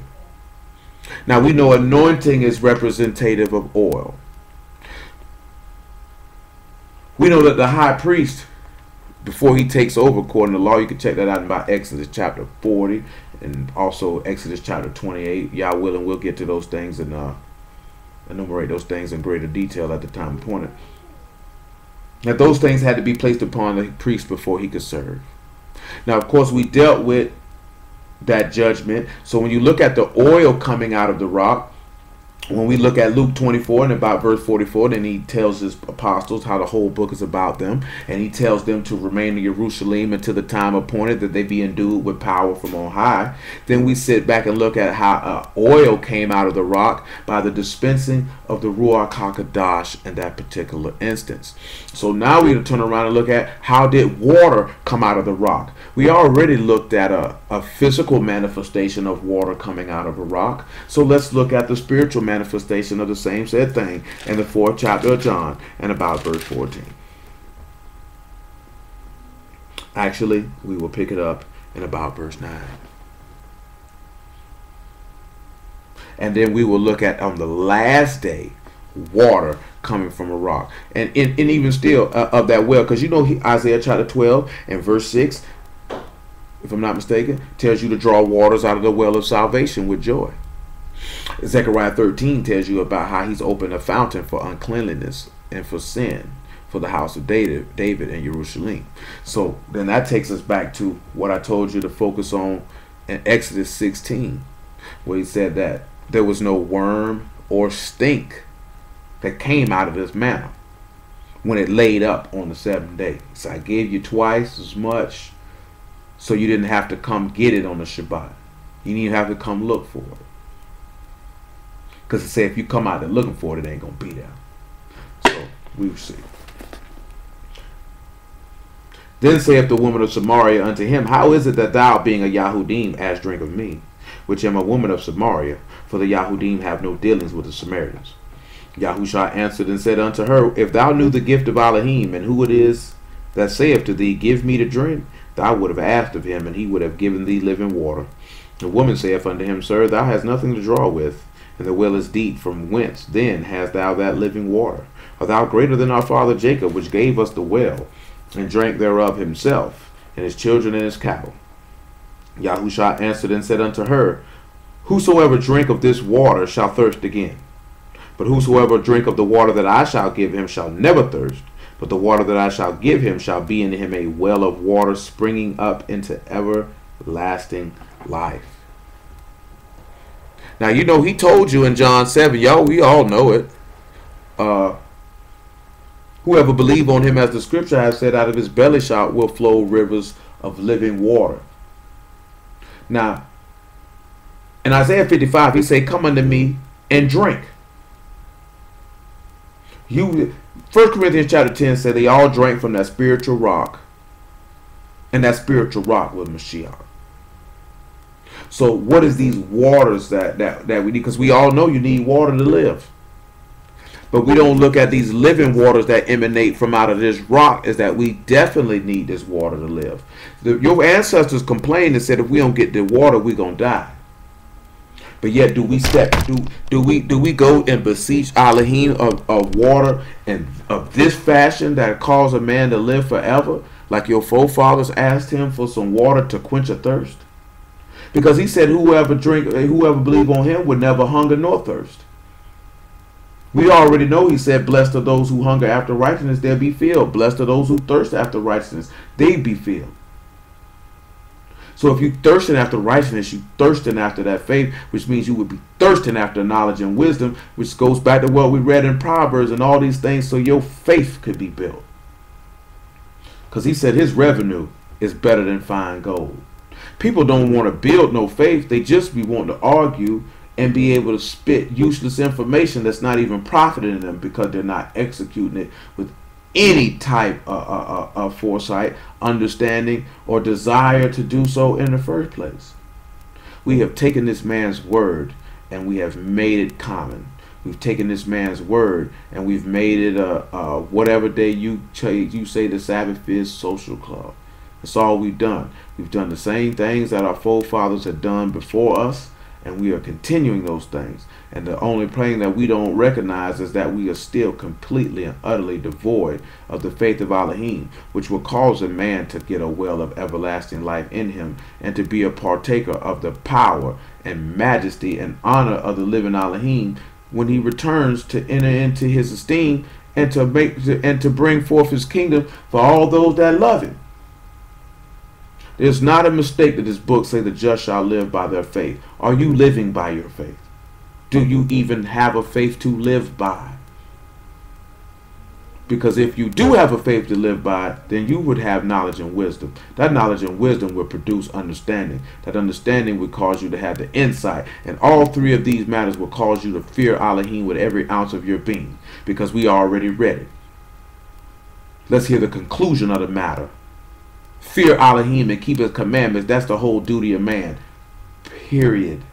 You have no other objective, job, occupation, duty, task in your life other than that. Period. You have nothing other in life to accomplish other than that. You don't have nothing in this life to accomplish other than that. There's nothing that you can't tell me anything you got going on in your life that supersedes that. Because there's nothing you could come up with that's a tangible explanation or reason that I would even entertain for longer than a half a second. Because I'm going to tell you, you sound stupid if you tell me that there's something in your life that supersedes the whole duty of man, which is to respect and reverence and honor your Abba and Shamahim and to do what he tell you to do. Because you're not going to honor and respect and reverence somebody you don't believe in. I just was looking at something the other day talking about why women don't follow certain men. There's a reason why women will not follow certain men, because of certain things that that man does. It does not engender the confidence for that woman to follow him. Therefore, she does not trust him. And if you do not trust him, that means you don't believe in him. And if you don't believe in him, you're not going to hearken to his words. You're going to rebel against his commandments, his directives, and his instructions. And it's no different. But see, Yahuwah has not given you a reason for you not to trust him. He has not given you a reason for you not to be confident in him. Therefore, you don't have a reason for rebelling. You don't have a reason for not trusting. You don't have a reason for lacking confidence in him. The strength of Yasharal is not a man that he should lie, nor the son of man that he should repent. And if he said it, he gonna do it. So, and again, that takes back to what I told y'all a few weeks ago. Yahuwah is only for the authentic and real and solid individuals in life. He is not for fakers. He is not for phonies. He's not for floggers. He's not for those type of people. He's not because he's too real. He's too solid. This is a solid man. This is a solid dude. His son is a solid dude. His Malachim are solid dudes. His servants from the day. If you go back and you examine Abraham, this is a solid dude. Like all the way around the board. I'm talking about, look, just don't read the stories. Look and pay attention to his character. Look and pay attention to his character. This is a real dude. This is a solid dude. You can look at his nephew. Look at Lot. This is a real dude. This is a solid dude. Pay attention to their character. Their character is imparted in the text. Look at Isaac. This is a solid dude. Look at Jacob. This is a solid dude. These are solid people. These are solid people. These are real people. These are authentic people. These are still at the same time strong, gentle, humble people who will take your whole head off. Now, of course, you don't see that too tough with Isaac and even Jacob could have took heads off, but he chose to go in a different direction. You got to remember, the book say Jacob was a perfect man who liked to stay in his tent. Because when we look at plain man, it says there that was Tamaim. So this was a perfect, innocent, morally upright man. This is what type of man he was. That means he was real. That means he was built upon that rock and he was solid. You think Yahuwah loved these men for no reason? If you know that your Elohim is a perfect man, a just man, his ways are perfect. I mean, his work is perfect. His ways are judgment. And he's an Elohim of faith. I mean, he's 100% real all the way around the board. All the way around the board. He say what he mean what he say, and that's what it is. And then if you look at the three men who are the pillars of your faith, the three men who are the progenitors of your descendancy, you see that they have those same attributes that he has. And that these were solid dudes. So then when you look at a lot of people who pick up the word and profess, I love Yah, I serve Yah, but then you notice flawedness in their character. You notice fakeness in their character. They not a Yah. Yah's not that type of person. He's not that type of Elohim. He's not that type of power, and nor is his son. So you think that this man is going to produce offspring that operates contrary to his real and upright and just nature? That is insane. That is insane. This man is not, that man said their spot is not like the spot of my children. This is what the law says. So Elohim is already in the law twice, because it's lining up with Genesis 3 and 15. He already set and bound, my kids ain't like y'all. So somebody else, your daddy. This is why he say all of Yasharal is not a Yasharal. It's right here in the law. It's not a joke. It's not a game. It's not a great mystery. So when you see a lot of people who fall off from the word or fold under pressure under a consistent basis, what do we begin to understand from that? What do we understand from that? We understand this. They never trusted the leadership of Yahuwah to begin with. They didn't have confidence in the leader of Yahuwah to begin with. Therefore, they would not be able to reverence him and honor him and come under subjection under his mighty hand, so that he would exalt them into a high place at the time appointed. So when you begin to venture, because I say, man, I told you right.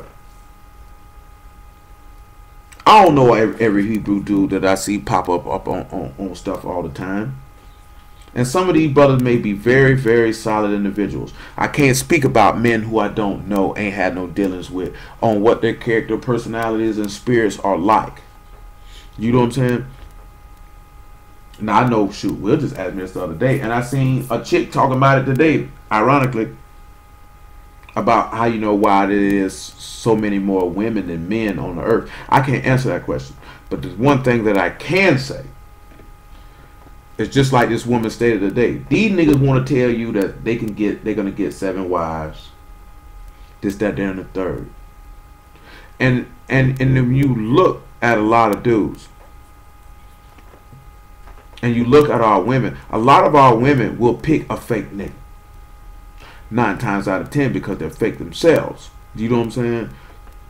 They don't really want somebody who really has that soundness and strongness of conviction for one reason and one reason alone, because that man is going to push them to be better and to do the same. And consequently vice versa. But most people don't want to be around people of strong conviction. People of strong conviction cannot be swayed or influenced to come off of what they believe and what they stand for. This is one of the reasons why they had a problem with Muhammad Ali in the 60s. Shoot, to a certain extent, it's why they have a problem with Colin Kaepernick now. You know what I'm saying? People have a problem with that. They don't like that because they want people to be PC and to be influenced by the masses, or influenced by a woman, or influenced by their peers, or influenced by whoever, to compromise their ideals. So when people run across that, they overlook it and they walk past it because that's not something that they can control. Strength in this world and in this life is not a attribute that is firmly looked upon when we talking about strength of conviction and firmness and soundness and whatever it is that you believe. People don't find that appealing for one reason, because they're going to have to be that way. Because someone who is that way is not going to want to have any dealings with people who are not. They're just not going to want to deal with that on a consistent basis. You know what I'm saying? If you're going to be evil, be firm in your wickedness. Be strong in it. Be solid in it. Don't let nobody move you off of it. He said, if he be wicked, let him be wicked still. If he be filthy, let him be filthy still. Be firm and be strong with it. But if you're going to be righteous, and you're going to be just, and you're going to be upright, and you're going to be Kadash, then be firm with that. In everything. In the face of whoever, whenever, however. That can't be compromised or bended. For what? For who? Why? How? How does that happen? That can't happen. That can't happen. That can't happen. When you fold, hold on. Hello? Hello. When you fold or you bend, it shows weakness of character, for one. First and foremost. You know what I'm saying? It shows that you really weren't that firm and strong in what you claimed that you believed in the first place, because you were easily able to compromise it. So then you have to look down deep inside your heart and ask the question, why do I not believe what I am? Why do I not believe so strongly in what I claim to believe? Before I move on, I can remember, and this is just a small point, because I'd rather use myself. Long time, it's like 4 or 5 years ago. We were just having a simple discussion about how, okay, Yahusha Lucifer not the devil. Not that big of a deal. I'm on a niggas radio show, and I'm not budging off of that. You know what I'm saying? These niggas are saying all this different type of stuff. I got facts, though. I got scripts, man. I can do this all day. You know what I'm saying? It's nothing. And I ain't saying this because I'm thinking this, that, and the third. But I wouldn't even make a statement if I couldn't prove it. It doesn't even make any sense. And the nigga who I knew calls me on the house phone when it's over with. And I'm like, bro, you too firm in what you talking about. You sound stupid. Just having a conversation the other day. A nigga could try to pull a coup d'etat, but a nigga's not only going to pull that on people who they feel are weaker. You can't pull that on somebody who's strong in their convictions and what they got going on. People seek out weakness. They prey upon it. This is one of the reasons why men don't show emotion. Because that's what you're taught not to do, because people prey on it. See, a woman may not understand that when they hear a man say that, because you deal with a man in a different capacity when you deal with, or most of your friends are women, and women are not looking to prey and exploit weakness. But men look to exploit weakness in other men. I'm not saying it's the way it should be. I'm not saying it's the smartest thing to do or whatever the case may be, but that is reality though. So when you walk around with your emotions on your sleeve and showing every frailty and that there you got, niggas gonna use that against you, and it could be to your detriment. And it doesn't necessarily mean that people are gonna kill you or nothing like that. It just means on whatever medium that you find yourself in. Weakness is exploited in the corporate world. It's exploited in the business world. It's exploited in male on female relationships. It's exploited on man in friendly relationships between men. It's exploited by children. If children see one parent's weak, then they use that against that parent to get what they want. So when you instructing that, you're not going to show that you're going to cover that up. But eventually those cracks and chinks in the armor show, and you crumple. So in order to take what you have as a weakness to make it a strength, you have to acknowledge that it even exists. But under no circumstance, in any situation, nothing, period, nobody should cause you to compromise what it is you say you believe in. I don't care what it is. I don't care what it is. It ain't just got to be the word. That can't happen. That can't happen, because that means you really didn't believe in it like you say you did. And that means you're not as solid. If that's the case, just don't put yourself out there like that.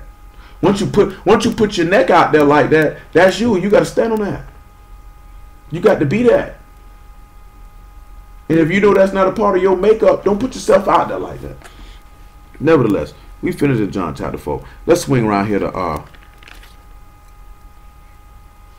let me speed it up.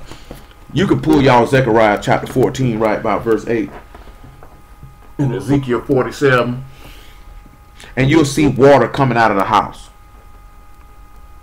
And that water coming out of that house is representative of water coming out of Mashiach, or that water coming out of that rock, because he is the house. Because we know in New Jerusalem, according to Revelation 21, ain't no temple, but Elohim and the Lamb are the temple of it. But it leads us to be able to do this. Revelation 22. Yeah, because that extra words that I spoke kind of ate up that time to pull all them scripts, so I apologize for that. Nevertheless, verse 17, I suppose. We'll make it 16, though.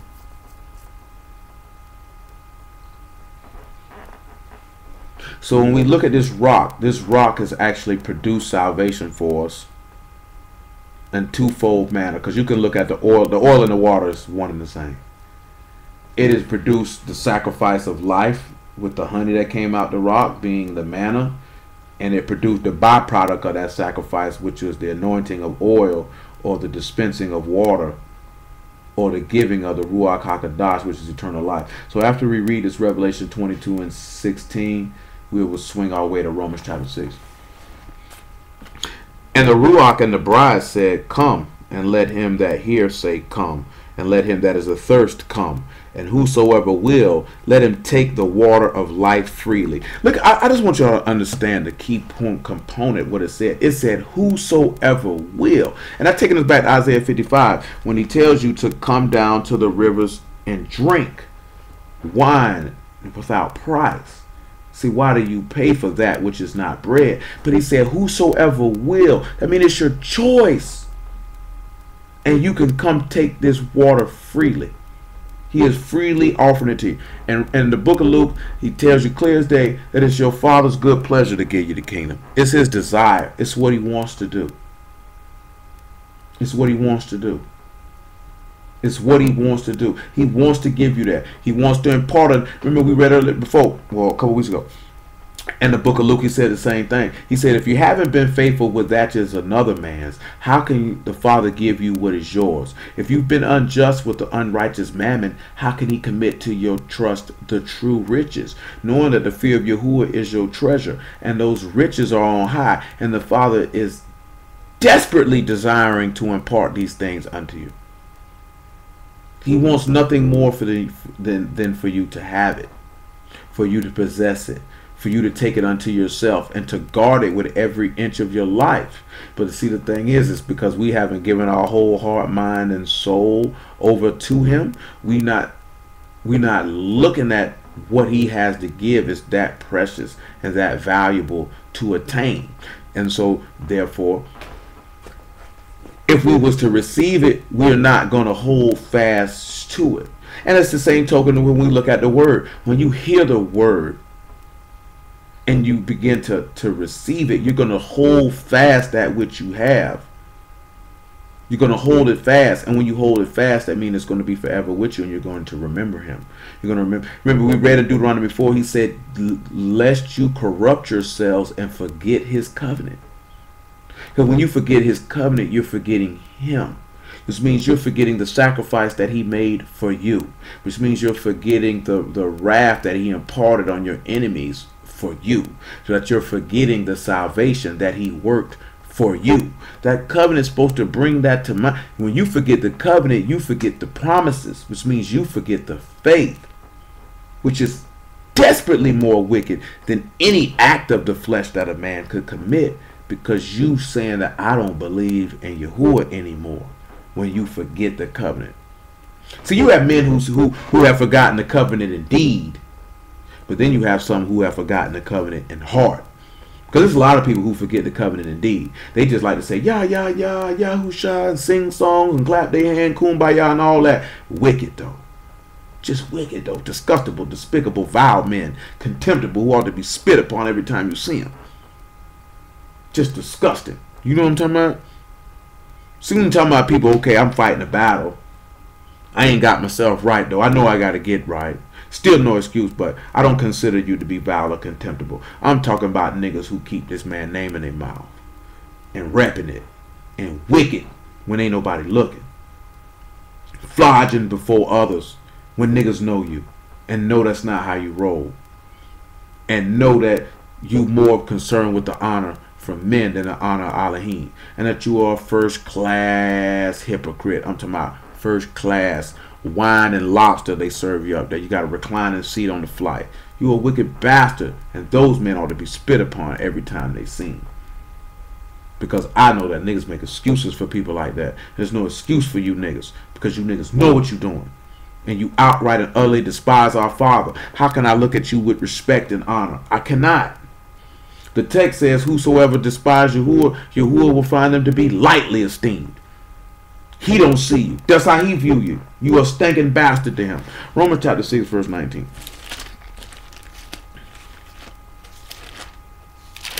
And we don't ever want him to look at us like that. Just the thought of that. Even if you ain't even think about yourself, just the thought of that should make your heart cringe.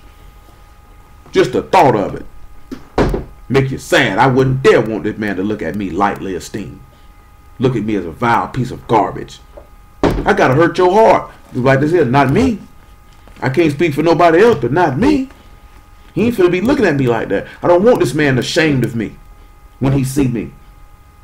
That when I stand before this man can look at me with honor and place a crown on my head, slide my robe on me, and put them palms in my hand, so I can take my rightful place in his kingdom and sing praises to his name for eternity. But niggas ain't looking at none of that.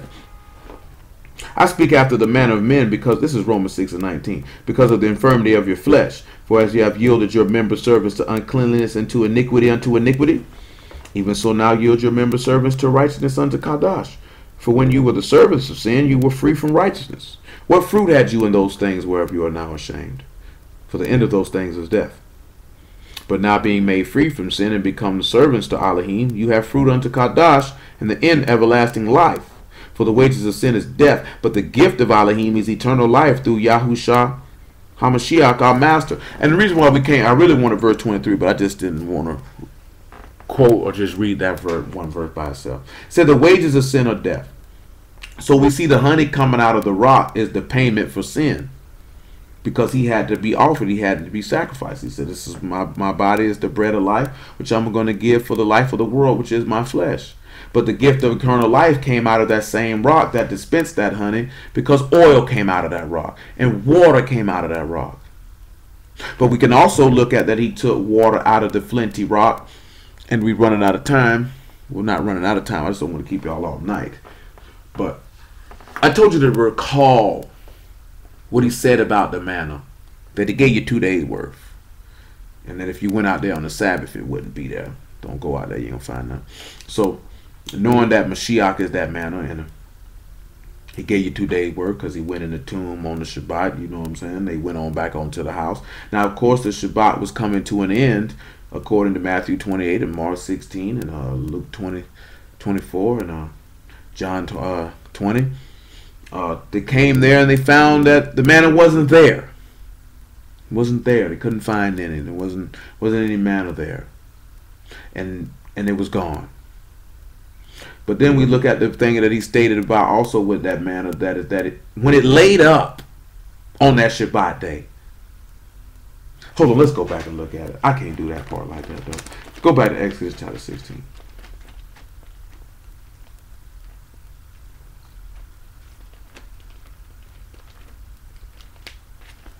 And we've got to tie this into this and tie this into that, and then you'll see why we're doing that. Verse 23 though, Exodus 16. He said unto them, This is that which Yahuwah hath said, tomorrow is the rest of the Kadesh Shabbat. Unto Yahuwah, bake that which you shall bake today, seethe that which you will seethe, and that which remain overlay up for you to be kept until the morning. They laid it up until the morning as Moses bade, and it did not stink, neither was there any worm therein. So notice that he told you to bake that which you were going to bake.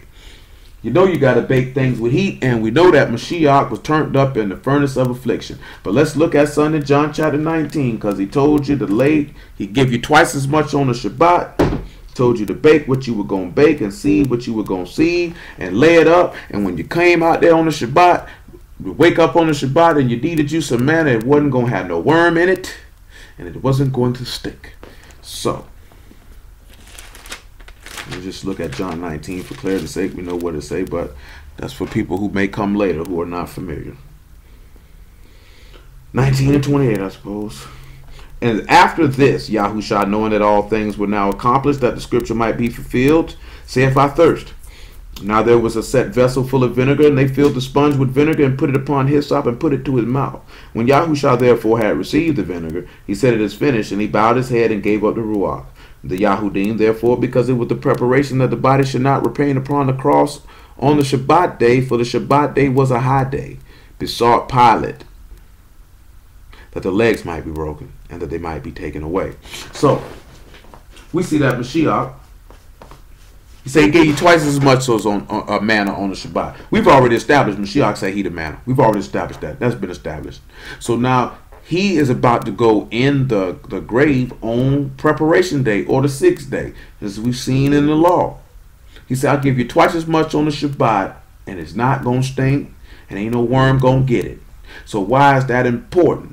Now we look at the part when they ran out there to the grave. Oh, there's no man out here. It's not here. It's gone.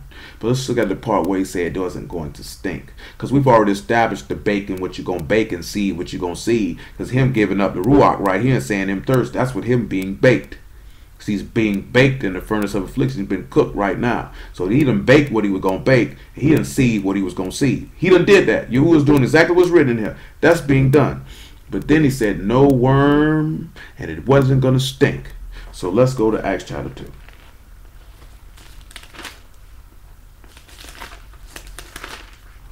And I'm going to tie this into, because clearly y'all, hopefully y'all willing, you can see the direction we're going. But then we have to take that direction unto ourselves. But how we relate to that. Acts chapter 2, verse 24. 23, I should say. But 22. Ye men of Yasharal, hear these words. Yahushua Nazareth, a man approved of Elohim among you by miracles and wonders and signs, which Elohim did by him in the midst of you, as ye yourselves also know. Him being delivered by the determinate counsel and foreknowledge of Elohim, you have taken and by wicked hands have crucified and slain, whom Elohim have raised up, having loosed the pains of death, because it was not possible that he should be holden of it. For David speak concerning him, I foresaw you who are always before my face, for he is on my right hand, that I should not be moved. Therefore did my heart rejoice, and my tongue was glad. Moreover also my flesh shall rest in hope, because thou wilt not leave my soul in hell, neither will thou suffer thy Kadesh one to see corruption. Thou hast made known to me the ways of life. Thou shalt make me full of joy with thy countenance. Men and brethren, let me freely speak unto you of the patriarch David, that he is both dead and buried, and his sepulchre is with us unto this day. Therefore, being a prophet, knowing that Elohim hath sworn with an oath to him, that the fruit of his loins, according to the flesh, he would raise up Mashiach to sit on his throne. He, seeing this before, spake of the resurrection of Mashiach, that his soul was not left in hell, neither his flesh did see corruption. This Yahushua have Elohim raised up. Wherefore we are all witnesses. Therefore, being by the right hand of Elohim exalted, and having received of the Father the promise of the Ruach HaKadosh, he hath shed forth this, which you now see and hear. So, when you sit back and you look at that on that 7th day, that manna did not stink, and that manna didn't have no worms, because that manna was representative of Yahushua being preserved. So, when we turn around and we look at it this, how does that pertain to us? Because, and also, like I said, I can't speak for the brother who just got killed. Y'all willing his soul be preserved and he be found worthy to get up on the first resurrection. Nevertheless, when we look at John chapter, because his body is going to see corruption to a certain extent. And any other Kadeshim that has passed on, body has seen corruption. But yet their body has not seen corruption. And he has not left their soul in hell, even though they may be in the grave and their body has decomposed. But let's look at John 11 and 25 and see the why I say what I say, and then Revelation chapter 14.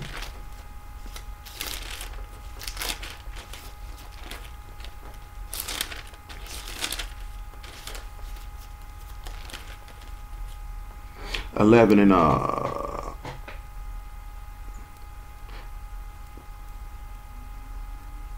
11 and 17, matter of fact.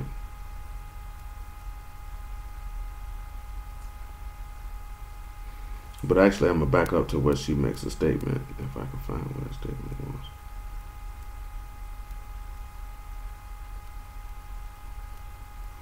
Oh, no, we right there where it's at. My apologies for that.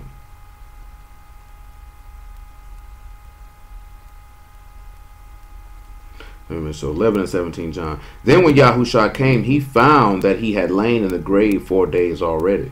Now Bethany was nigh unto Jerusalem, about 15 furlongs off. And many of the Yahudim came to Martha and Mary to comfort them concerning their brother.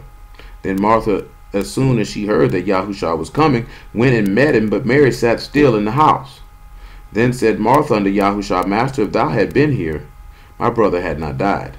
But I know that even now, whatsoever thou wilt ask of Elohim, Elohim will give it to thee. Yahushua saith unto her, Thy brother shall rise again. Martha saith unto him, I know that he shall rise again in the resurrection at the last day. Yahushua said unto her, I am the resurrection and the life. He that believeth me, though he were dead, yet shall he live. And whosoever live and believe in me shall never die. Believe thou this. You notice, look at the key thing this man said. Though he were dead, yet shall he live. So even though in the natural sense a man may have seen corruption, or the worm is in him and and it stinks, yet you shall not. Let's continue. She said unto him, Yea, Master, I believe that thou art Mashiach, the son of Elohim, which should come into the world. And when she had so said, she went her way and called Mary her sister secretly, saying, The Master is come and called for thee. As soon as she heard that, she arose quickly and came unto him. Now Yahushua was not yet come into the town, but was in that place where Martha met him. Then the Yahudim then which were with her in the house comforted her. And when they saw Mary, that she rose up and hastily went out, followed her, saying, She go into the grave to weep there. Then when Mary was come where Yahushua was and saw him, she fell down at his feet, saying unto him, If thou had been here, my brother had not died. And when Yahushua therefore saw her weeping, and the Yahudim also weeping which came with her, he groaned in Ruach and was troubled. And they said, Where have you laid him? They said unto him, Master, come and see. Yahushua wept. Then said the Yahudim, Behold how he loved him. And some of them said, Could not this man which opened the eyes of the blind have caused that even this man should not have died? Look at these niggas murmuring. The very thing that we look, these niggas murmuring. Unbelievable. Yahushua therefore again groaning in himself come to the grave, and it was a cave, and a stone lay upon it. And Yahushua said, Take ye away the stone. Martha, the sister of him that was dead, saith unto him, Master, by this time he stink, for he had been dead 4 days. Yahushua said unto her, Said I not unto thee that if thou wilt believe, thou should see the esteem of Elohim? Notice that he said she had already stated the same point. By now he's going to stink. The same way that Moses let the people know, like they didn't know if that manna sat up, it was going to spoil, it was going to stink. Now, of course, we see that Mashiach was in the grave 3 days and 3 nights, and he stink not. The same way that manna was preserved. Now, how we looking at this is because he said that if even though you were dead, you will live. So even though the worm may got your flesh, and even though naturally you may stink, you are actually preserved because you have partook, you ate his. 1 Corinthians chapter 11 and then Revelation 14. I just want you to be able to sit back and understand that after we read, matter of fact, 1 Corinthians 11 and then 1 Thessalonians 4 and then Revelation 14. We finna get ready to slide. Oh, it's 11 o'clock on the dot. And again, all this still is pertaining to that rock, the honey that came out of the rock specifically, and the significance of partaking in that honey that come out of the rock. But then also drinking the water that come out of the rock, which would cause you to be preserved alive, because the manna and the water were given because the people were weakened and needed preservation for their natural lives, which was a foreshadowing of the preservation of our eternal souls. Nevertheless, 11 and 23, 1 Corinthians. For I have received of the master that which also I delivered unto you, that the master Yahushua, same night in which he was betrayed, took bread. And when he had given thanks, he brake it and said, Take, eat. This is my body which is broken for you. This do in remembrance of me. After this same manner also he took the cup when he had supped, saying, This cup is the New Testament in my blood. This do ye as often as you drink it in remembrance of me. For as often as you eat this bread and drink this cup, you do show the master's death until he come. So, the partaking of that manna is manifesting his death. So when you partaking in that, even though you may be dead, there's life in you, because what we read in John chapter 6, this is living bread, that which if a man eat, he will raise you up at the last day. So even though you be dead, you live. So even on the natural, it seems as if you stink, you don't stink, because you've offered yourself as a sweet smelling savor and a sacrifice, like Paul stated with Mashiach. Therefore, this is not a smell of stink. Therefore, it's not of corruption, because you are preserved, even though to the eye of the natural man, you stink of and you are corrupted. But in actuality, you are not corrupted and you don't stink, if you have eyes to see and ears to hear. Nevertheless, 1 Thessalonians chapter 4.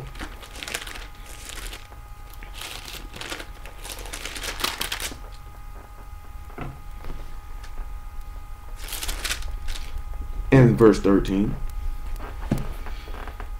And the reason why I'm pinpointing on this and focusing on this particular point, because Wednesday we talked about how he was an Elohim of truth, which means he is an Elohim of faith, firmness, stability. And again, we focusing on that again with the Amunah, as forth as with knowledge and wisdom being the stability of your times, or knowledge and wisdom being, or Kokma and Da'ath being your Amunah. So you have to look at that. This is your firmness and your stability, which takes us back to your house being built upon that rock, because you heard his words and you did them. And because you heard them, because faith come by hearing, and hearing come by the word, and the just shall live by their faith, that activated and caused you to walk out your faith, because faith without works is dead. And I will show you my faith by my works, as the Apostle James wrote and told us. So then we get an understanding of what it means to be solidly built upon this rock. Because when we solidly built upon this rock, he said he caused oil, honey, and water to emanate from this rock. This is what he said he caused to happen. And he caused this to happen for our benefit, so we could ride upon the high places. Nevertheless, but I would not have you to be ignorant, brethren, concerning them which are asleep, that you sorrow not, even as others which have no hope. For if we believe that Yahushua died and rose again, even so them also which sleep in Yahushua will Elohim bring with him. Which means they have not seen corruption in the spiritual sense. In the natural sense, they have. For this way we say unto you by the word of the Master, that we which are alive and remain unto the coming of the Master should not prevent them which are asleep. For the Master himself shall descend from Shamahim with a shout, and with the voice of an Arch-Malachim, and with the trump of Elohim, and the dead in Mashiach shall rise first. Then we which are alive and remain shall be caught up together with them in the clouds, to meet the Master in the air, and so shall we ever be with the Master. Wherefore comfort one another with these words. Why should we comfort each other with those words? Because when the rains come and the winds blow, and you become to be down, and you become to be weak, it's a comforting thing to know that whether you be awake or whether you be asleep, that as long as you remain firm and sound in your profession of faith, knowing that he is faithful that has promised, that you would not see corruption, nor will you see death. Because he said, whosoever believe in him shall never taste death. Because though you may taste that natural death, see, this is praise the Lamb, because he just brought it back up, because we mention it all the time. Y'all know what the master quoted in Mark chapter 9, starting about verse 43. And you know what's in Isaiah 66 and 24. And he states in there that this is the place where the worm dies not, and the fire shall not be quenched. So if you live and believe in him, then you will not be corrupted by the fire that shall not be quenched, nor will there be any worm upon your flesh. Therefore you will be preserved. Because remember, he said, if you live and believe in him, you'll never taste death, which means the second death. Because the worm going to get you, and you're going to stink on the first one. But the worm ain't got to get you, and you ain't got to stink on the second. That you can be preserved like that manna was preserved, and like Yahushua was preserved. Because at the end of the day, eternal life is what we should be after. Revelation chapter 14 and verse 13. Let me check Deuteronomy 32 and make sure it ain't nothing else that we need to continue for this evening. I don't believe that it is, because my heart is telling me to leave it alone for the night, and we're going to leave it alone for the night because this chapter is long, and we're going to deal with it because that rock is mentioned quite a bit in that chapter. So we will stop right here in Revelation 14 and 13. That will be the last thing we do. Actually, verse 12 is where we'll start at. Here's the patience of the Kadeshim, and here are they that keep the commandments of Elohim and the faith of Yahushua. And I heard a voice from Shamahim saying unto me, Write, Baruch are the dead which die in the Master from henceforth. Yea, saith the Ruach, that they may rest from their labors, and their works do follow them. See, so if you bless, he said to bless the dead because their works follow them, that they may rest from their labors, and that work follow them. So there would be no worm, and there would be no corruption, because you will be a part of the first resurrection and meet Mashiach in the air, whether you be wake or whether you be sleep. All because knowledge and wisdom was the stability of your times, the strength of your salvation, and the fear of you who will be in your treasure. And because you believed and took oil, water, and honey out of the rock. But hallelujah for Yahushua in the word. We will stop it right there.